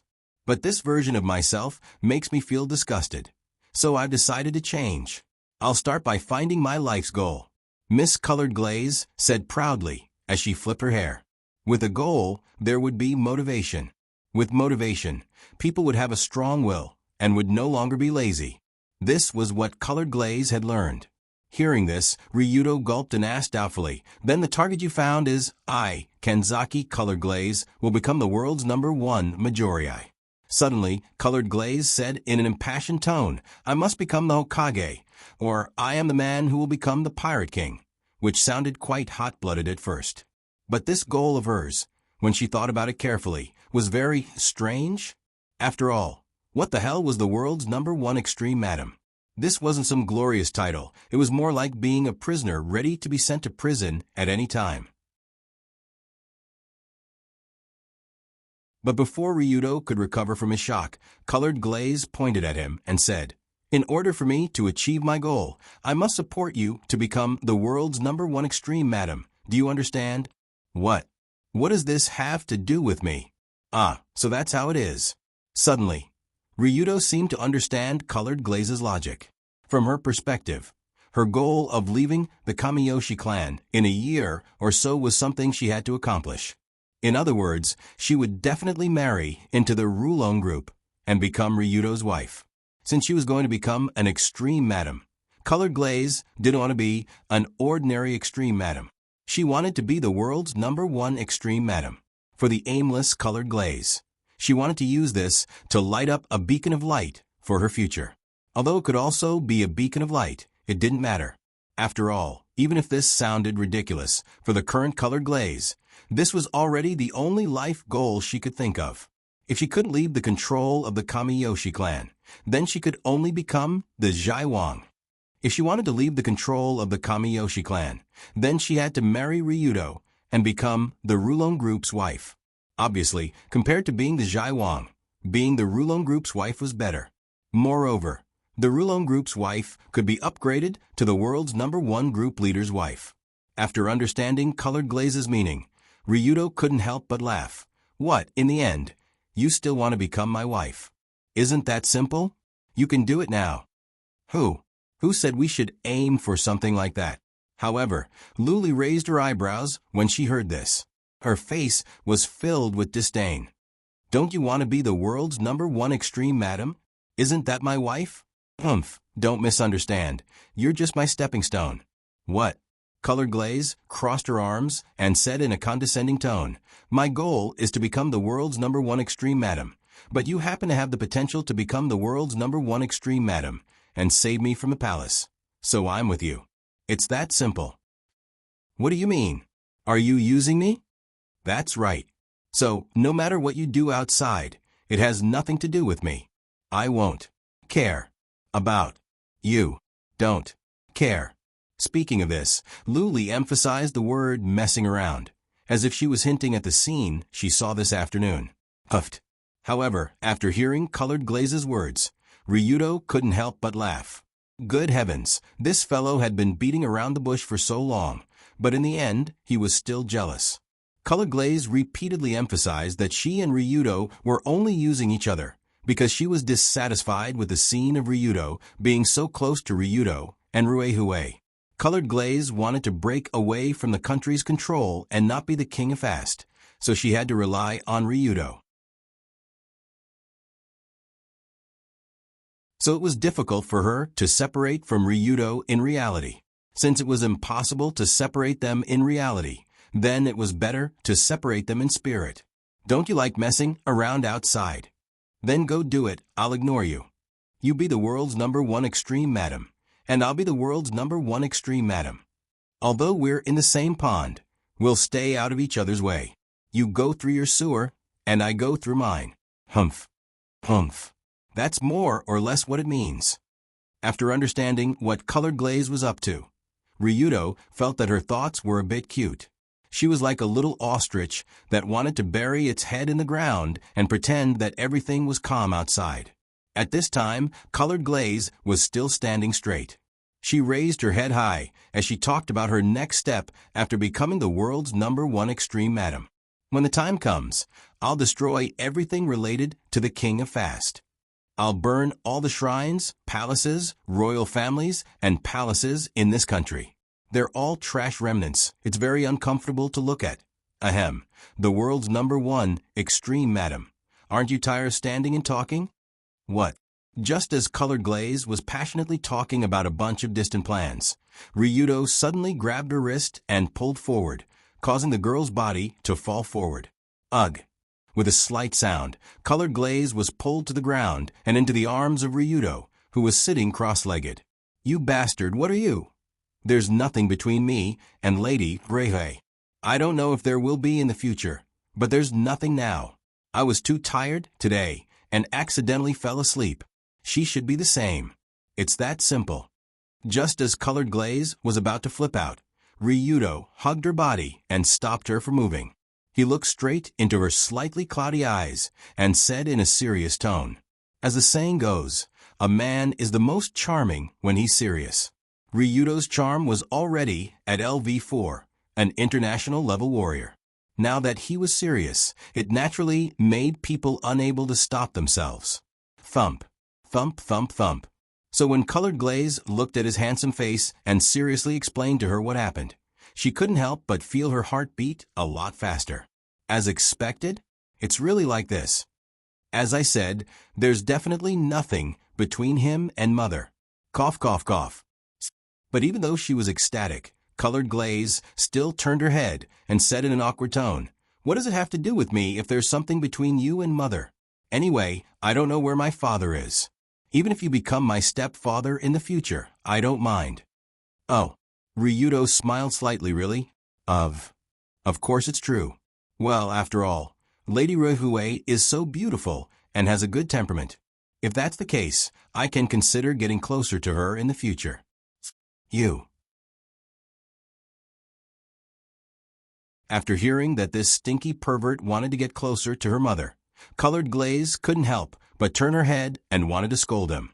There's actually such a shameless person in the world. But before she could say anything, Ryudo had already leaned over and kissed this young lady's smooth little face. Although Colored Glaze's skin wasn't as white and tender as Dunia's, it was still as smooth as agar. The feeling of this kiss could be said to be quite wonderful. Suddenly being kissed on the cheek, Colored Glaze's body immediately stiffened. The scolding that she was about to blurt out was stuffed back into her throat. Her dumbstruck expression was very interesting, and the corners of Long Do's mouth curled up slightly in a doting smile. Then he smiled. This is the first time I've kissed a girl's face. I've never done this with Yunyen, Dunia, and Lady Ruihue. Are you satisfied? Long Do had learned this sudden sneak attack kiss and kiss technique from a romance novel written by senior sister Yunyen. No matter how unreasonable his girlfriend was, as long as he suddenly kissed her, it would be able to offset 90% of her anger. However, in the novel, the male protagonist kissed on the mouth. Ryudo was more embarrassed. He was too embarrassed to kiss Colored Glaze's little mouth, so he could only kiss on the face. Although it seemed to be effective, after realizing what was going on, Colored Glaze's white face suddenly flushed red. Even if it was just a kiss on the face and not on the mouth, this was an action that could only be done in a very intimate relationship. Therefore, Colored Glaze instinctively wanted to jump out of Ryudo's arms and turn around to run away. But the moment her instinct was about to activate, she suddenly remembered that she had already decided not to run away. That's right. Today, I just decided to take the initiative to deal with every day in the future. How can I run away because of a little thing? This won't do. I have to become more active. I can't always be messed up by this bastard and led by the nose.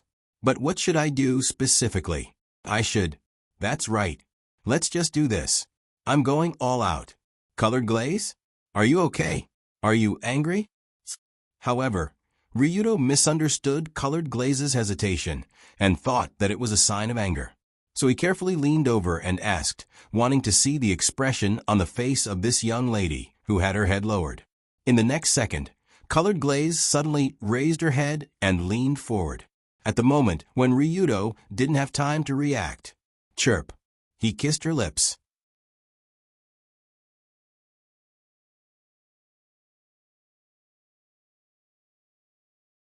Chapter 200. Ryudo was a steel-like virgin who could stand on his fists and walk on his arms. He was a pure and innocent man. Even in his past life as Lilan, this pure man had never been so intimate with a woman. Therefore, even though he had just kissed Colored Glaze's cheek, Ryudo already felt very embarrassed, not to mention this real kiss. When she kissed him, Colored Glaze actually felt like she had nothing left to lose. After all, she had just made up her mind to be a new person, and she couldn't accept being led by the nose by Ryudo again. Therefore, she wanted to do something that would surprise the other party. Didn't you suddenly kiss my cheek just now? Very well, if you can do that. Do you think I can't? You kissed the cheek, I kissed the mouth. Let's see who's more ruthless. Let's see who can't take it more. Come on. Let's fight. Therefore, in the same second, both of their first kisses were written off. There was one less steel-like man in the world who didn't get close to women. Ryudo really couldn't handle Colored Glaze's overly aggressive attack. This is a girl's. His nose was filled with Colored Glaze's pleasant scent. Her moist pink lips were extremely soft to the touch, like a piece of milk-flavored pudding. The place where the two touched felt numb, as if an electric current was flowing through it. Ryudo, who had never experienced this before, was electrified. His heart started to beat faster, as if it was about to burst out of his chest. His hands that were originally hugging her were unconsciously flung to the side, and they started to tremble.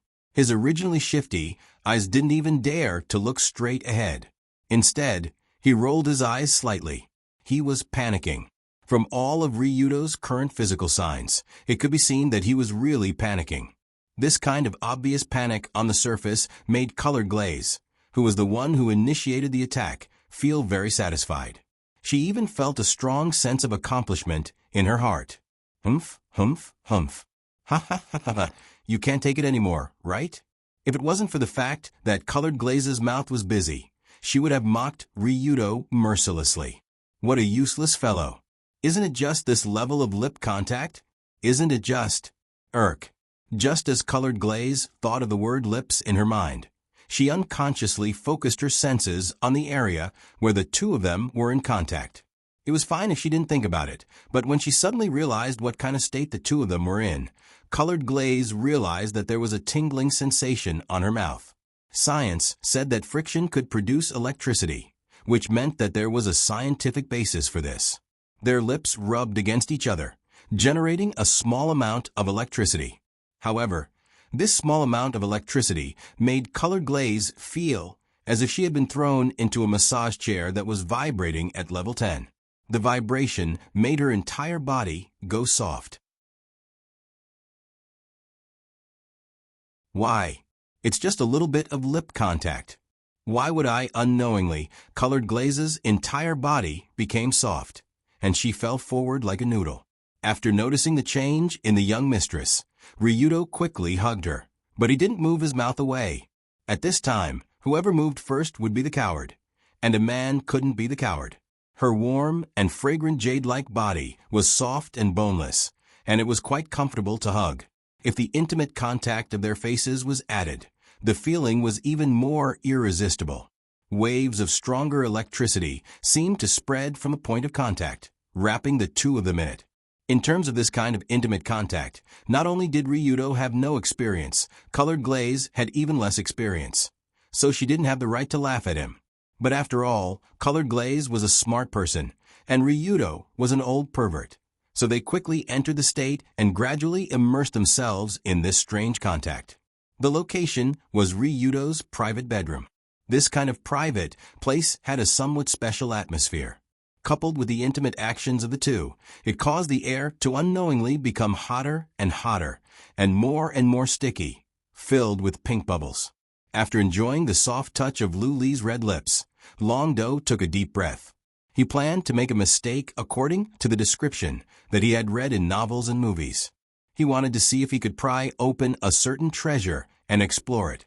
But just as he was about to do so, Colored Glaze suddenly opened her eyes wide, and her body bounced back like lightning and slapped Ryudo's face. Ryudo instinctively dodged the slap and then smiled bitterly. Hey, you don't have to do it if you don't want to.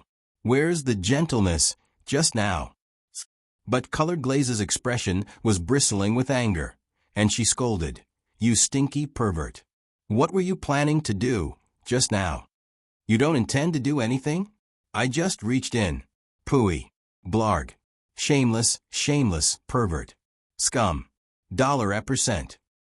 It was unknown which nerve of Colored Glaze was touched, but she began to angrily scold Ryudo, as if he had done something outrageous. After being scolded, Ryudo was a little puzzled.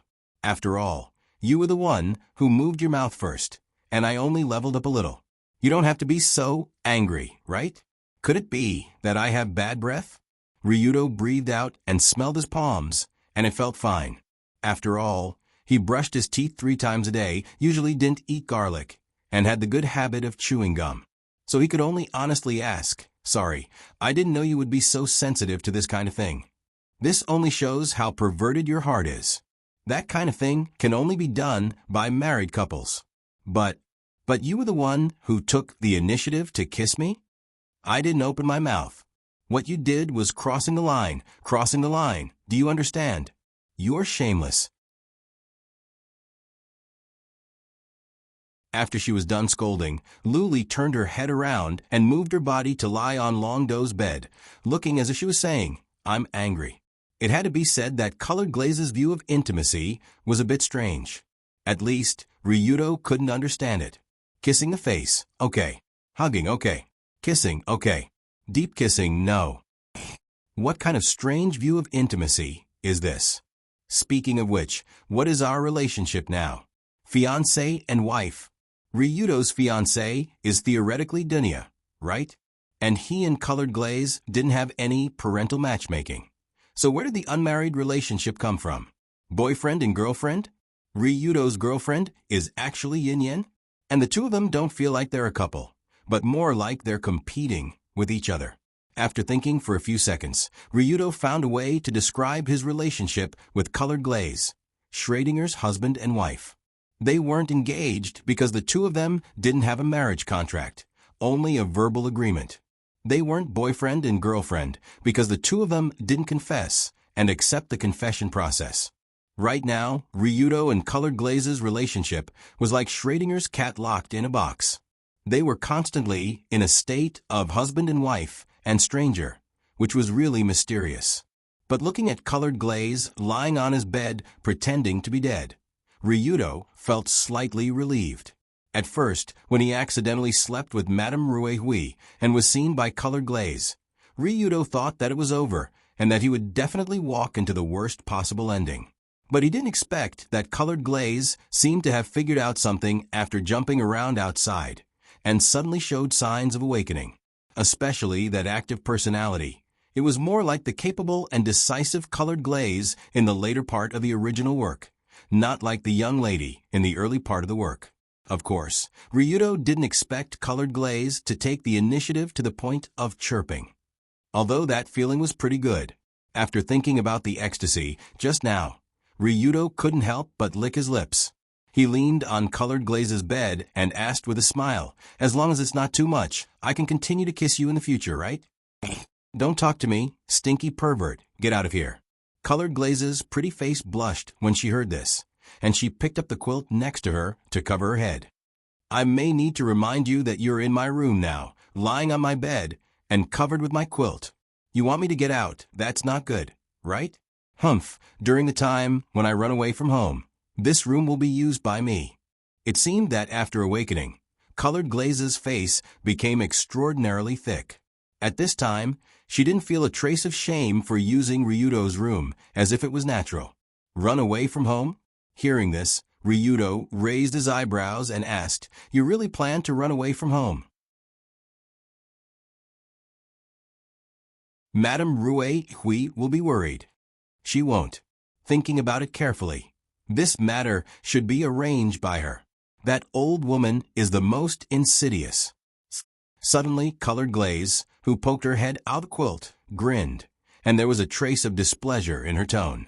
With Colored Glaze's current LV4 International Warrior level intelligence, it was easy for her to figure out the cause of the whole thing after calming down. Without a doubt, the reason why Colored Glaze saw the scene in the room before should be planned by Ruehui herself. It was to use Ryudo to stimulate her and force her to grow up. This method was indeed very effective, even too effective. It even made Colored Glaze have a trace of resentment towards her old mother. And since she was born, it was the first time Colored Glaze used the adjective old woman to describe her mother. This was something she didn't even dare to think about before, even more so when she ran away from home. But now Colored Glaze's heart suddenly thought it through. As long as she was happy, she didn't care about anything else. "So this time, when I run away from home, I don't plan to go back so soon. I have to play here to my heart's content." Humph. After chasing the long-winded Ryudo out of the room, Colored Glaze laid on the clean bed, full of masculine scent. She unconsciously stretched her body in a very relaxed posture, with a charming smile on her face. As for Ryudo, who was chased out of his room, he could only temporarily ask the servant to clean up a guest room and carefully move his things in. In this way, Colored Glaze's experience of the world's first extreme madam began, and her cohabitation life with Ryudo also began.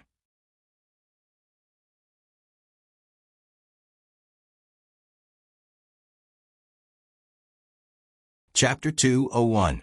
The next morning, Ryudo opened his eyes and saw an unfamiliar ceiling. "Where is this?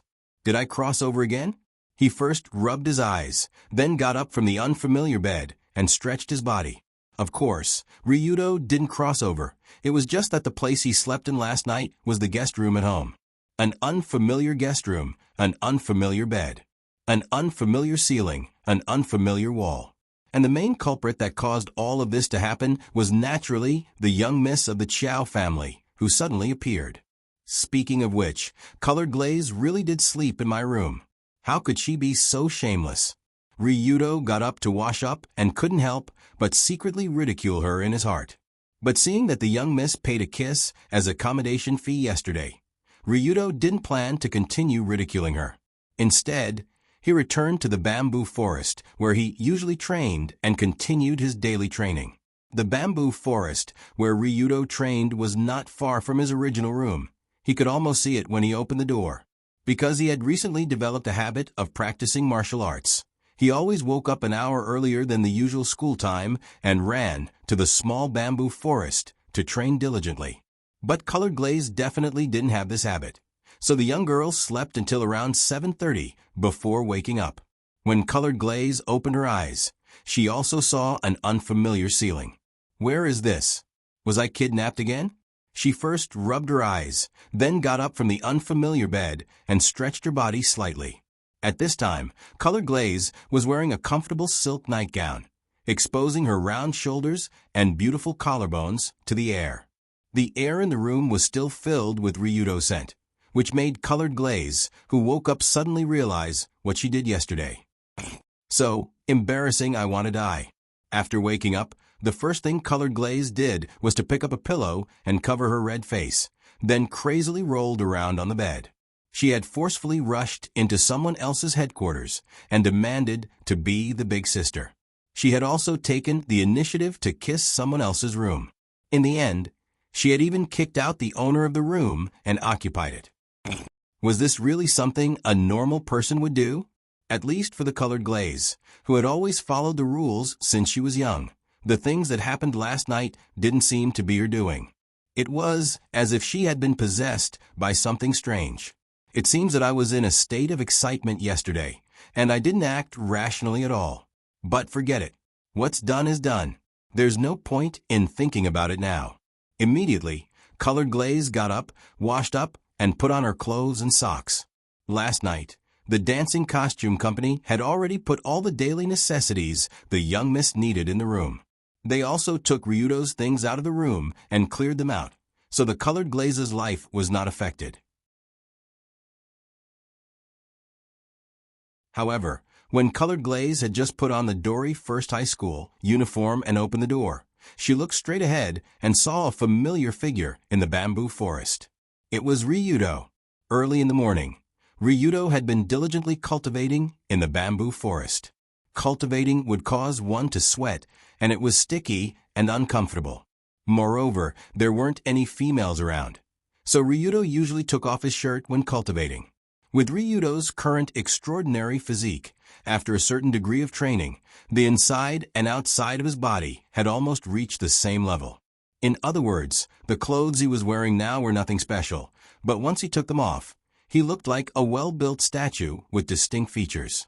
The smooth lines of his muscles were tight and firm, but not overly bloated. Every part of his body was just right.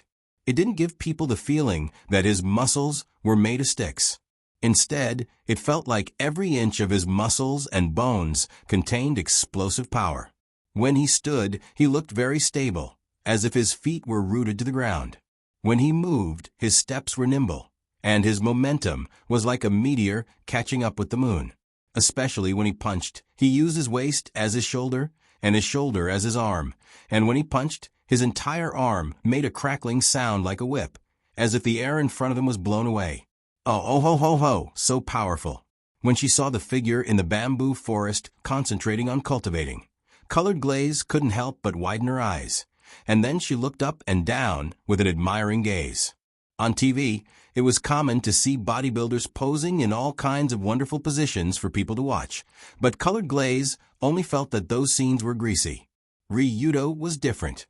His smooth body constantly made all kinds of nimble movements, and it only made people sigh at the great potential of the human body to be able to do such unimaginable activities. Therefore, Colored Glaze was unknowingly stunned until the dancing costume came over and waved her hand in front of her eyes. "Miss?" You can go eat breakfast now. Do you still want to watch? Oh, ah. After being shocked by the dancing costume, Colored Glaze almost jumped up from the ground, but she immediately hurriedly walked to the left. Wait, miss, the restaurant is in the opposite direction. I know. I'm just going to take a walk. As though she didn't want to admit that she was addicted to the physical temptation of that stinky pervert, Luli still had a dark expression on her face when she sat down to eat breakfast in the small dining room, as though she had been hit by a stick early in the morning. Before leaving, Colored Glaze still didn't have a good expression, and people who didn't know would think that Ryudo owed her a few $100 million, although it was hard to say what it was. But even so, Ryudo still shamelessly got into Colored Glaze's car and sat with the miss happily driving to Dory First High. Looking at the stinky pervert sitting next to her, Colored Glaze curled her lips. Don't you have your own car at home? Do you have to sleep with me? No, I usually take the subway there. Ryudo was also a master of lying without blinking. He directly replied with a smile. Young miss, he's talking nonsense. I've seen him being picked up by a car with my own eyes. Hey, the driver in front, drive properly. Don't look around. You have no professional ethics. I'm the young mistress chauffeur, not yours. Your missy is living in my house now, and you're also living in my house. It's not too much to ask you to be a chauffeur to pay the rent, right? Oh, aha. How infuriating. In this relaxed and humorous atmosphere, the car that originally belonged to Colored Glaze arrived at the entrance of Dooley First High School. Oh, it's Miss Colored Glaze. When the students saw the familiar car, they couldn't help but look in the direction of the parking lot. After all, Colored Glaze was the untouchable flower of Dooley First High School. No matter where she went, she would attract a lot of attention, especially when they saw Miss Colored Glaze elegantly step out of the car when they arrived at school early in the morning. It really made them feel like it was another refreshing day. When the students who were secretly watching from not far away wanted to admire the beautiful scene of Miss Colored Glaze getting out of the car door opened, and a man stepped out. Miss Colored Glaze. Who the F***ck are you? At that moment, many students couldn't help but want to curse. However, when they saw that the person who got out of the car was actually Ryudo Kiryu, they swallowed their curses back into their stomachs. It's actually him. Then it's fine. When they saw that the person who got out of the car was actually that big bastard, almost all of the students with ashen faces quickly walked into the school gate. They didn't dare to look in that direction anymore. After the Dooley First Martial Arts Tournament not long ago, the name Ryudo Kiryu had completely become the nightmare of Dooley First High School. Many students hated and were afraid of him, but they didn't dare to say it out loud. They could only suppress it in their hearts. Many of them even became mentally ill and only dared to say things like Tong Sayf CKU up in their dreams. This disease was later called Ryudo Kiryu syndrome. It even spread to the whole of Japan. But that's a story for later. In short, just like that, Ryudo and Colored Glaze got out of the car together openly and walked towards the school under the stunned gazes of many people. The two figures walking together were obviously very conspicuous, but because of Ryudo's fierce reputation, not many people dared to look in their direction. Of course, ordinary people didn't dare to look in their direction, but it didn't mean that some acquaintances didn't dare to. Ah, isn't that Ryudo and Colored Glaze? Good morning. Before the two walked into the school, not far away, a tall senior hurried over after seeing them with a bright smile on her face. Early in the morning, being able to see Yunyan's bright smile really made people feel happy. Unfortunately, if her smile hadn't been directed at Long Do, that little brat, the surrounding students would have definitely felt much happier. Yunyan, good morning. Yunyan, long time no see. When Yunyan came to the two, Ryudo and Colored Glaze also greeted her. However, Yunyan looked at the two people who came to school together and asked with a smile, "You two just happened to meet on the road? Or, did you two agree to come together?" It had to be said that with Yunyan's identity, this question was more or less sensitive. After all, she was Ryudo's official girlfriend, and Colored Glaze also knew this. Thus, Colored Glaze quickly replied, "Of course it's just a coincidence. It's neither. It's just that this guy's rebellious period has come to an end. He was arguing with his mother and ran away from home. He stayed at my house last night." Without waiting for Colored Glaze to finish, Ryudo said the truth with a smile. "What the hell is your head stuffed with? How can you say such things to your girlfriend?" Suddenly, Colored Glaze couldn't help but cover her face with her hands, but she slightly opened her fingers to see how Yunyan would fly into a rage early in the morning and scold Ryudo. However, to Colored Glaze's surprise, Yunyan didn't fly into a rage. Instead, she smiled in surprise and said, "Aya, that's great. I also want to run away from home recently. Do you mind if I move in with you?" It's over. This woman isn't normal either. After seeing Yunyan's reaction, Colored Glaze couldn't help but think.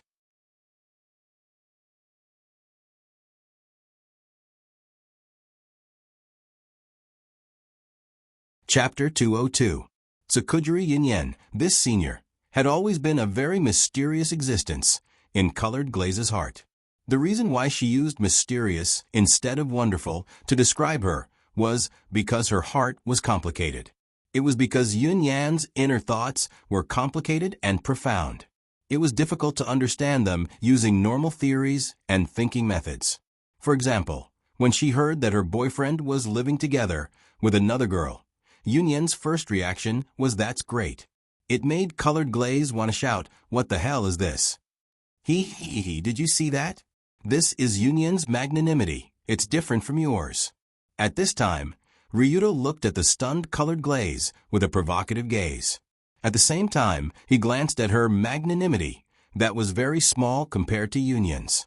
"Bastard. What are you looking at? Who said I'm small? It's not obvious." Colored Glaze seemed to have received the message from Ryudo's gaze. After angrily glaring back, she looked at Yunyan's magnanimity, and the corner of her mouth twitched. What did this girl eat growing up? Is this really the level of a high school student? C? No, at least a D? What the hell is this? After secretly ridiculing Yunyan's magnanimity, Colored Glaze couldn't help but ask, "Yunyan, you're also planning to run away from home? Really?" If Colored Glaze wasn't mistaken, Yunyan's words did reveal that she wanted to run away from home. This was a bit strange. After all, Yunyan was the eldest daughter of the Tsukujiri group. Her father, Tsukujiri Kyoji, was a famous entrepreneur and inventor.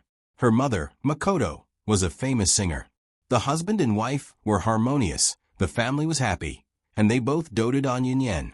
She shouldn't have any reason to run away from home. Don't mention it. Speaking of this, Yunyan was clearly confused. She smiled bitterly and said, "Recently, my mother joined some great beauty association. She kept saying that my father and my skin are too yellow and that we need to do some special whitening. I really can't stand her." From Yunyan's tone, she clearly didn't understand her mother's strange thoughts.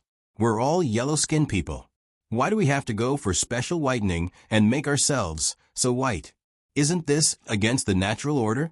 But the problem was that Makoto obviously didn't think so. The reason could be traced back to the strange Great Beauty Association organization. Great Beauty Association. I know. Is it the association that's especially popular in the political and business circles recently? Hearing this name, Colored Glaze thought for a while, then frowned. As the eldest daughter of the Kamiyoshi family, she naturally received a lot of news in the political and business world. Among them, the Great Beauty Association was obviously the one that had risen the fastest recently. In all of Tokyo, there were many social associations. Actually, even Ryudo's Rulon group could be considered a part of these associations. Some special associations often participated in various social, economic, and even political activities. Some could even interfere with national affairs behind the scenes. The Great Beauty Association was a typical example. Every association had a core, a basic axis. For example, the Rulon group's axis was loyalty and chivalry. According to what Colored Glaze knew, The Great Beauty Association was an association that promoted great American culture. Its core was naturally related to America.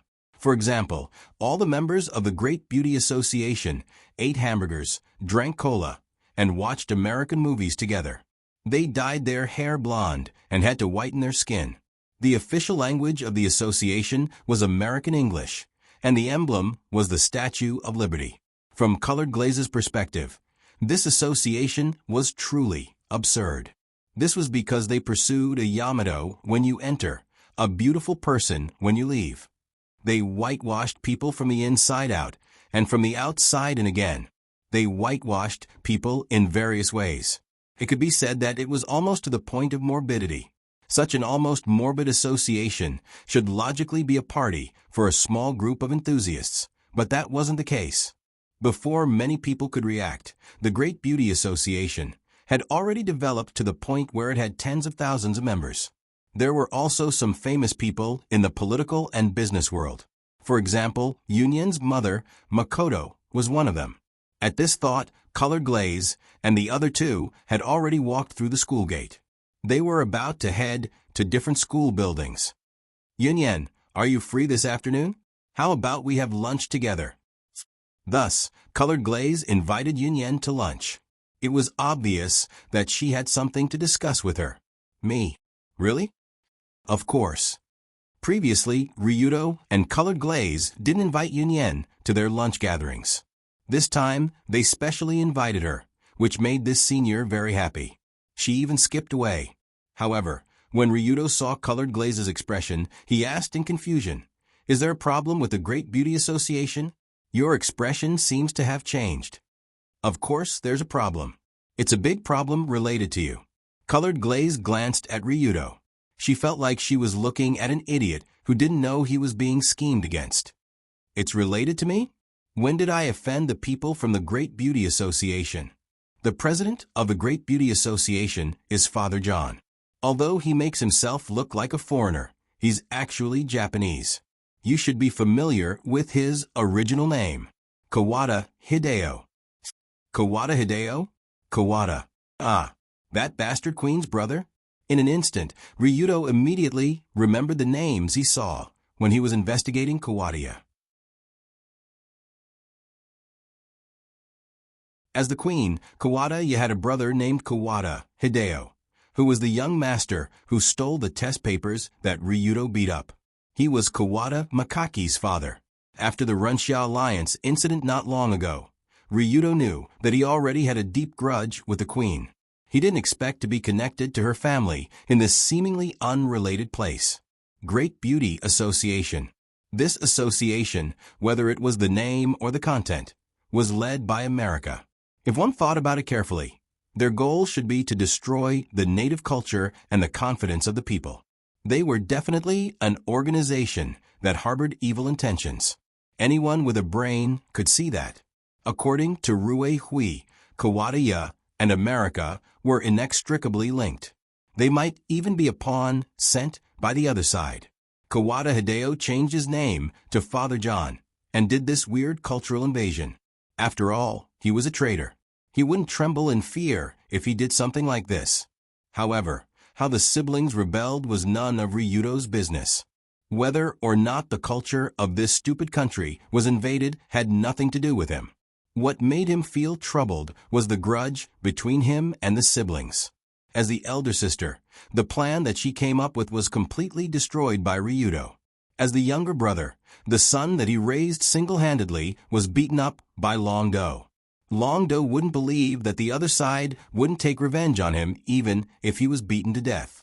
So now, Ryudo didn't just have to be wary of Kawada's open and covert attacks. Even the Great Beauty Association would become his enemy. Unfortunately, Union's mother was a member of the Great Beauty Association. This was giving him a headache.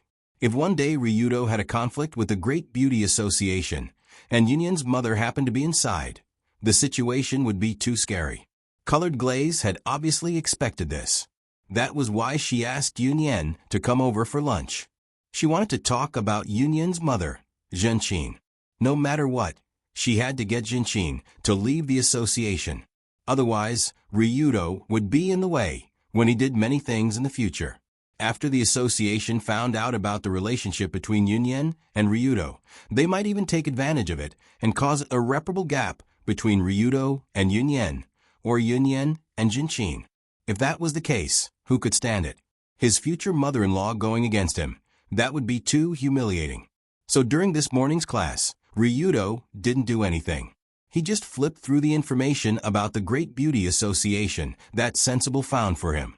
However, from the information that could be found on the internet, this association didn't do anything out of line. They just organized for members to study American culture. There was nothing wrong with it. The most ridiculous thing was that their members didn't even have to pay a membership fee when they joined. After joining, they would be given free uniforms and free meals. From time to time, they would even organize trips to American. It was so friendly that it made people click their tongue. Of course, the qualifications to join such a friendly association were naturally not available to just anyone. The lowest-ranking members were those low-ranking managers, and most of them were even the family members or partners of many business owners. Incredible! What a huge organization! After carefully reading through Sensible's information, although Ryudo didn't find any evidence of this Great Beauty Association doing anything bad, he had a more direct understanding of their organization scale. One word to describe it was awesome. 2 words to describe it was awesome. 2 words to describe it was very awesome. 2 words to describe it was one hand covering the sky. Through the member list that Sensible obtained through some special means, it wasn't an exaggeration to say that the Great Beauty Association was close to covering the sky with one hand in Tokyo. After all, the members ranged from the cabinet to the Metropolitan Police Department, from the Self-Defense Forces to the Chamber of Commerce. They were almost everywhere and had infiltrated the entire capital. For such a laughable organization to be able to achieve this in such a short period of time, it was impossible to say that there wasn't a huge force behind it. And that Empress Kawada, as well as the American organization behind her, was the main culprit. You're tuning in to the Echo Reads YouTube channel. Don't forget to subscribe and join us on this journey to catch the most captivating stories.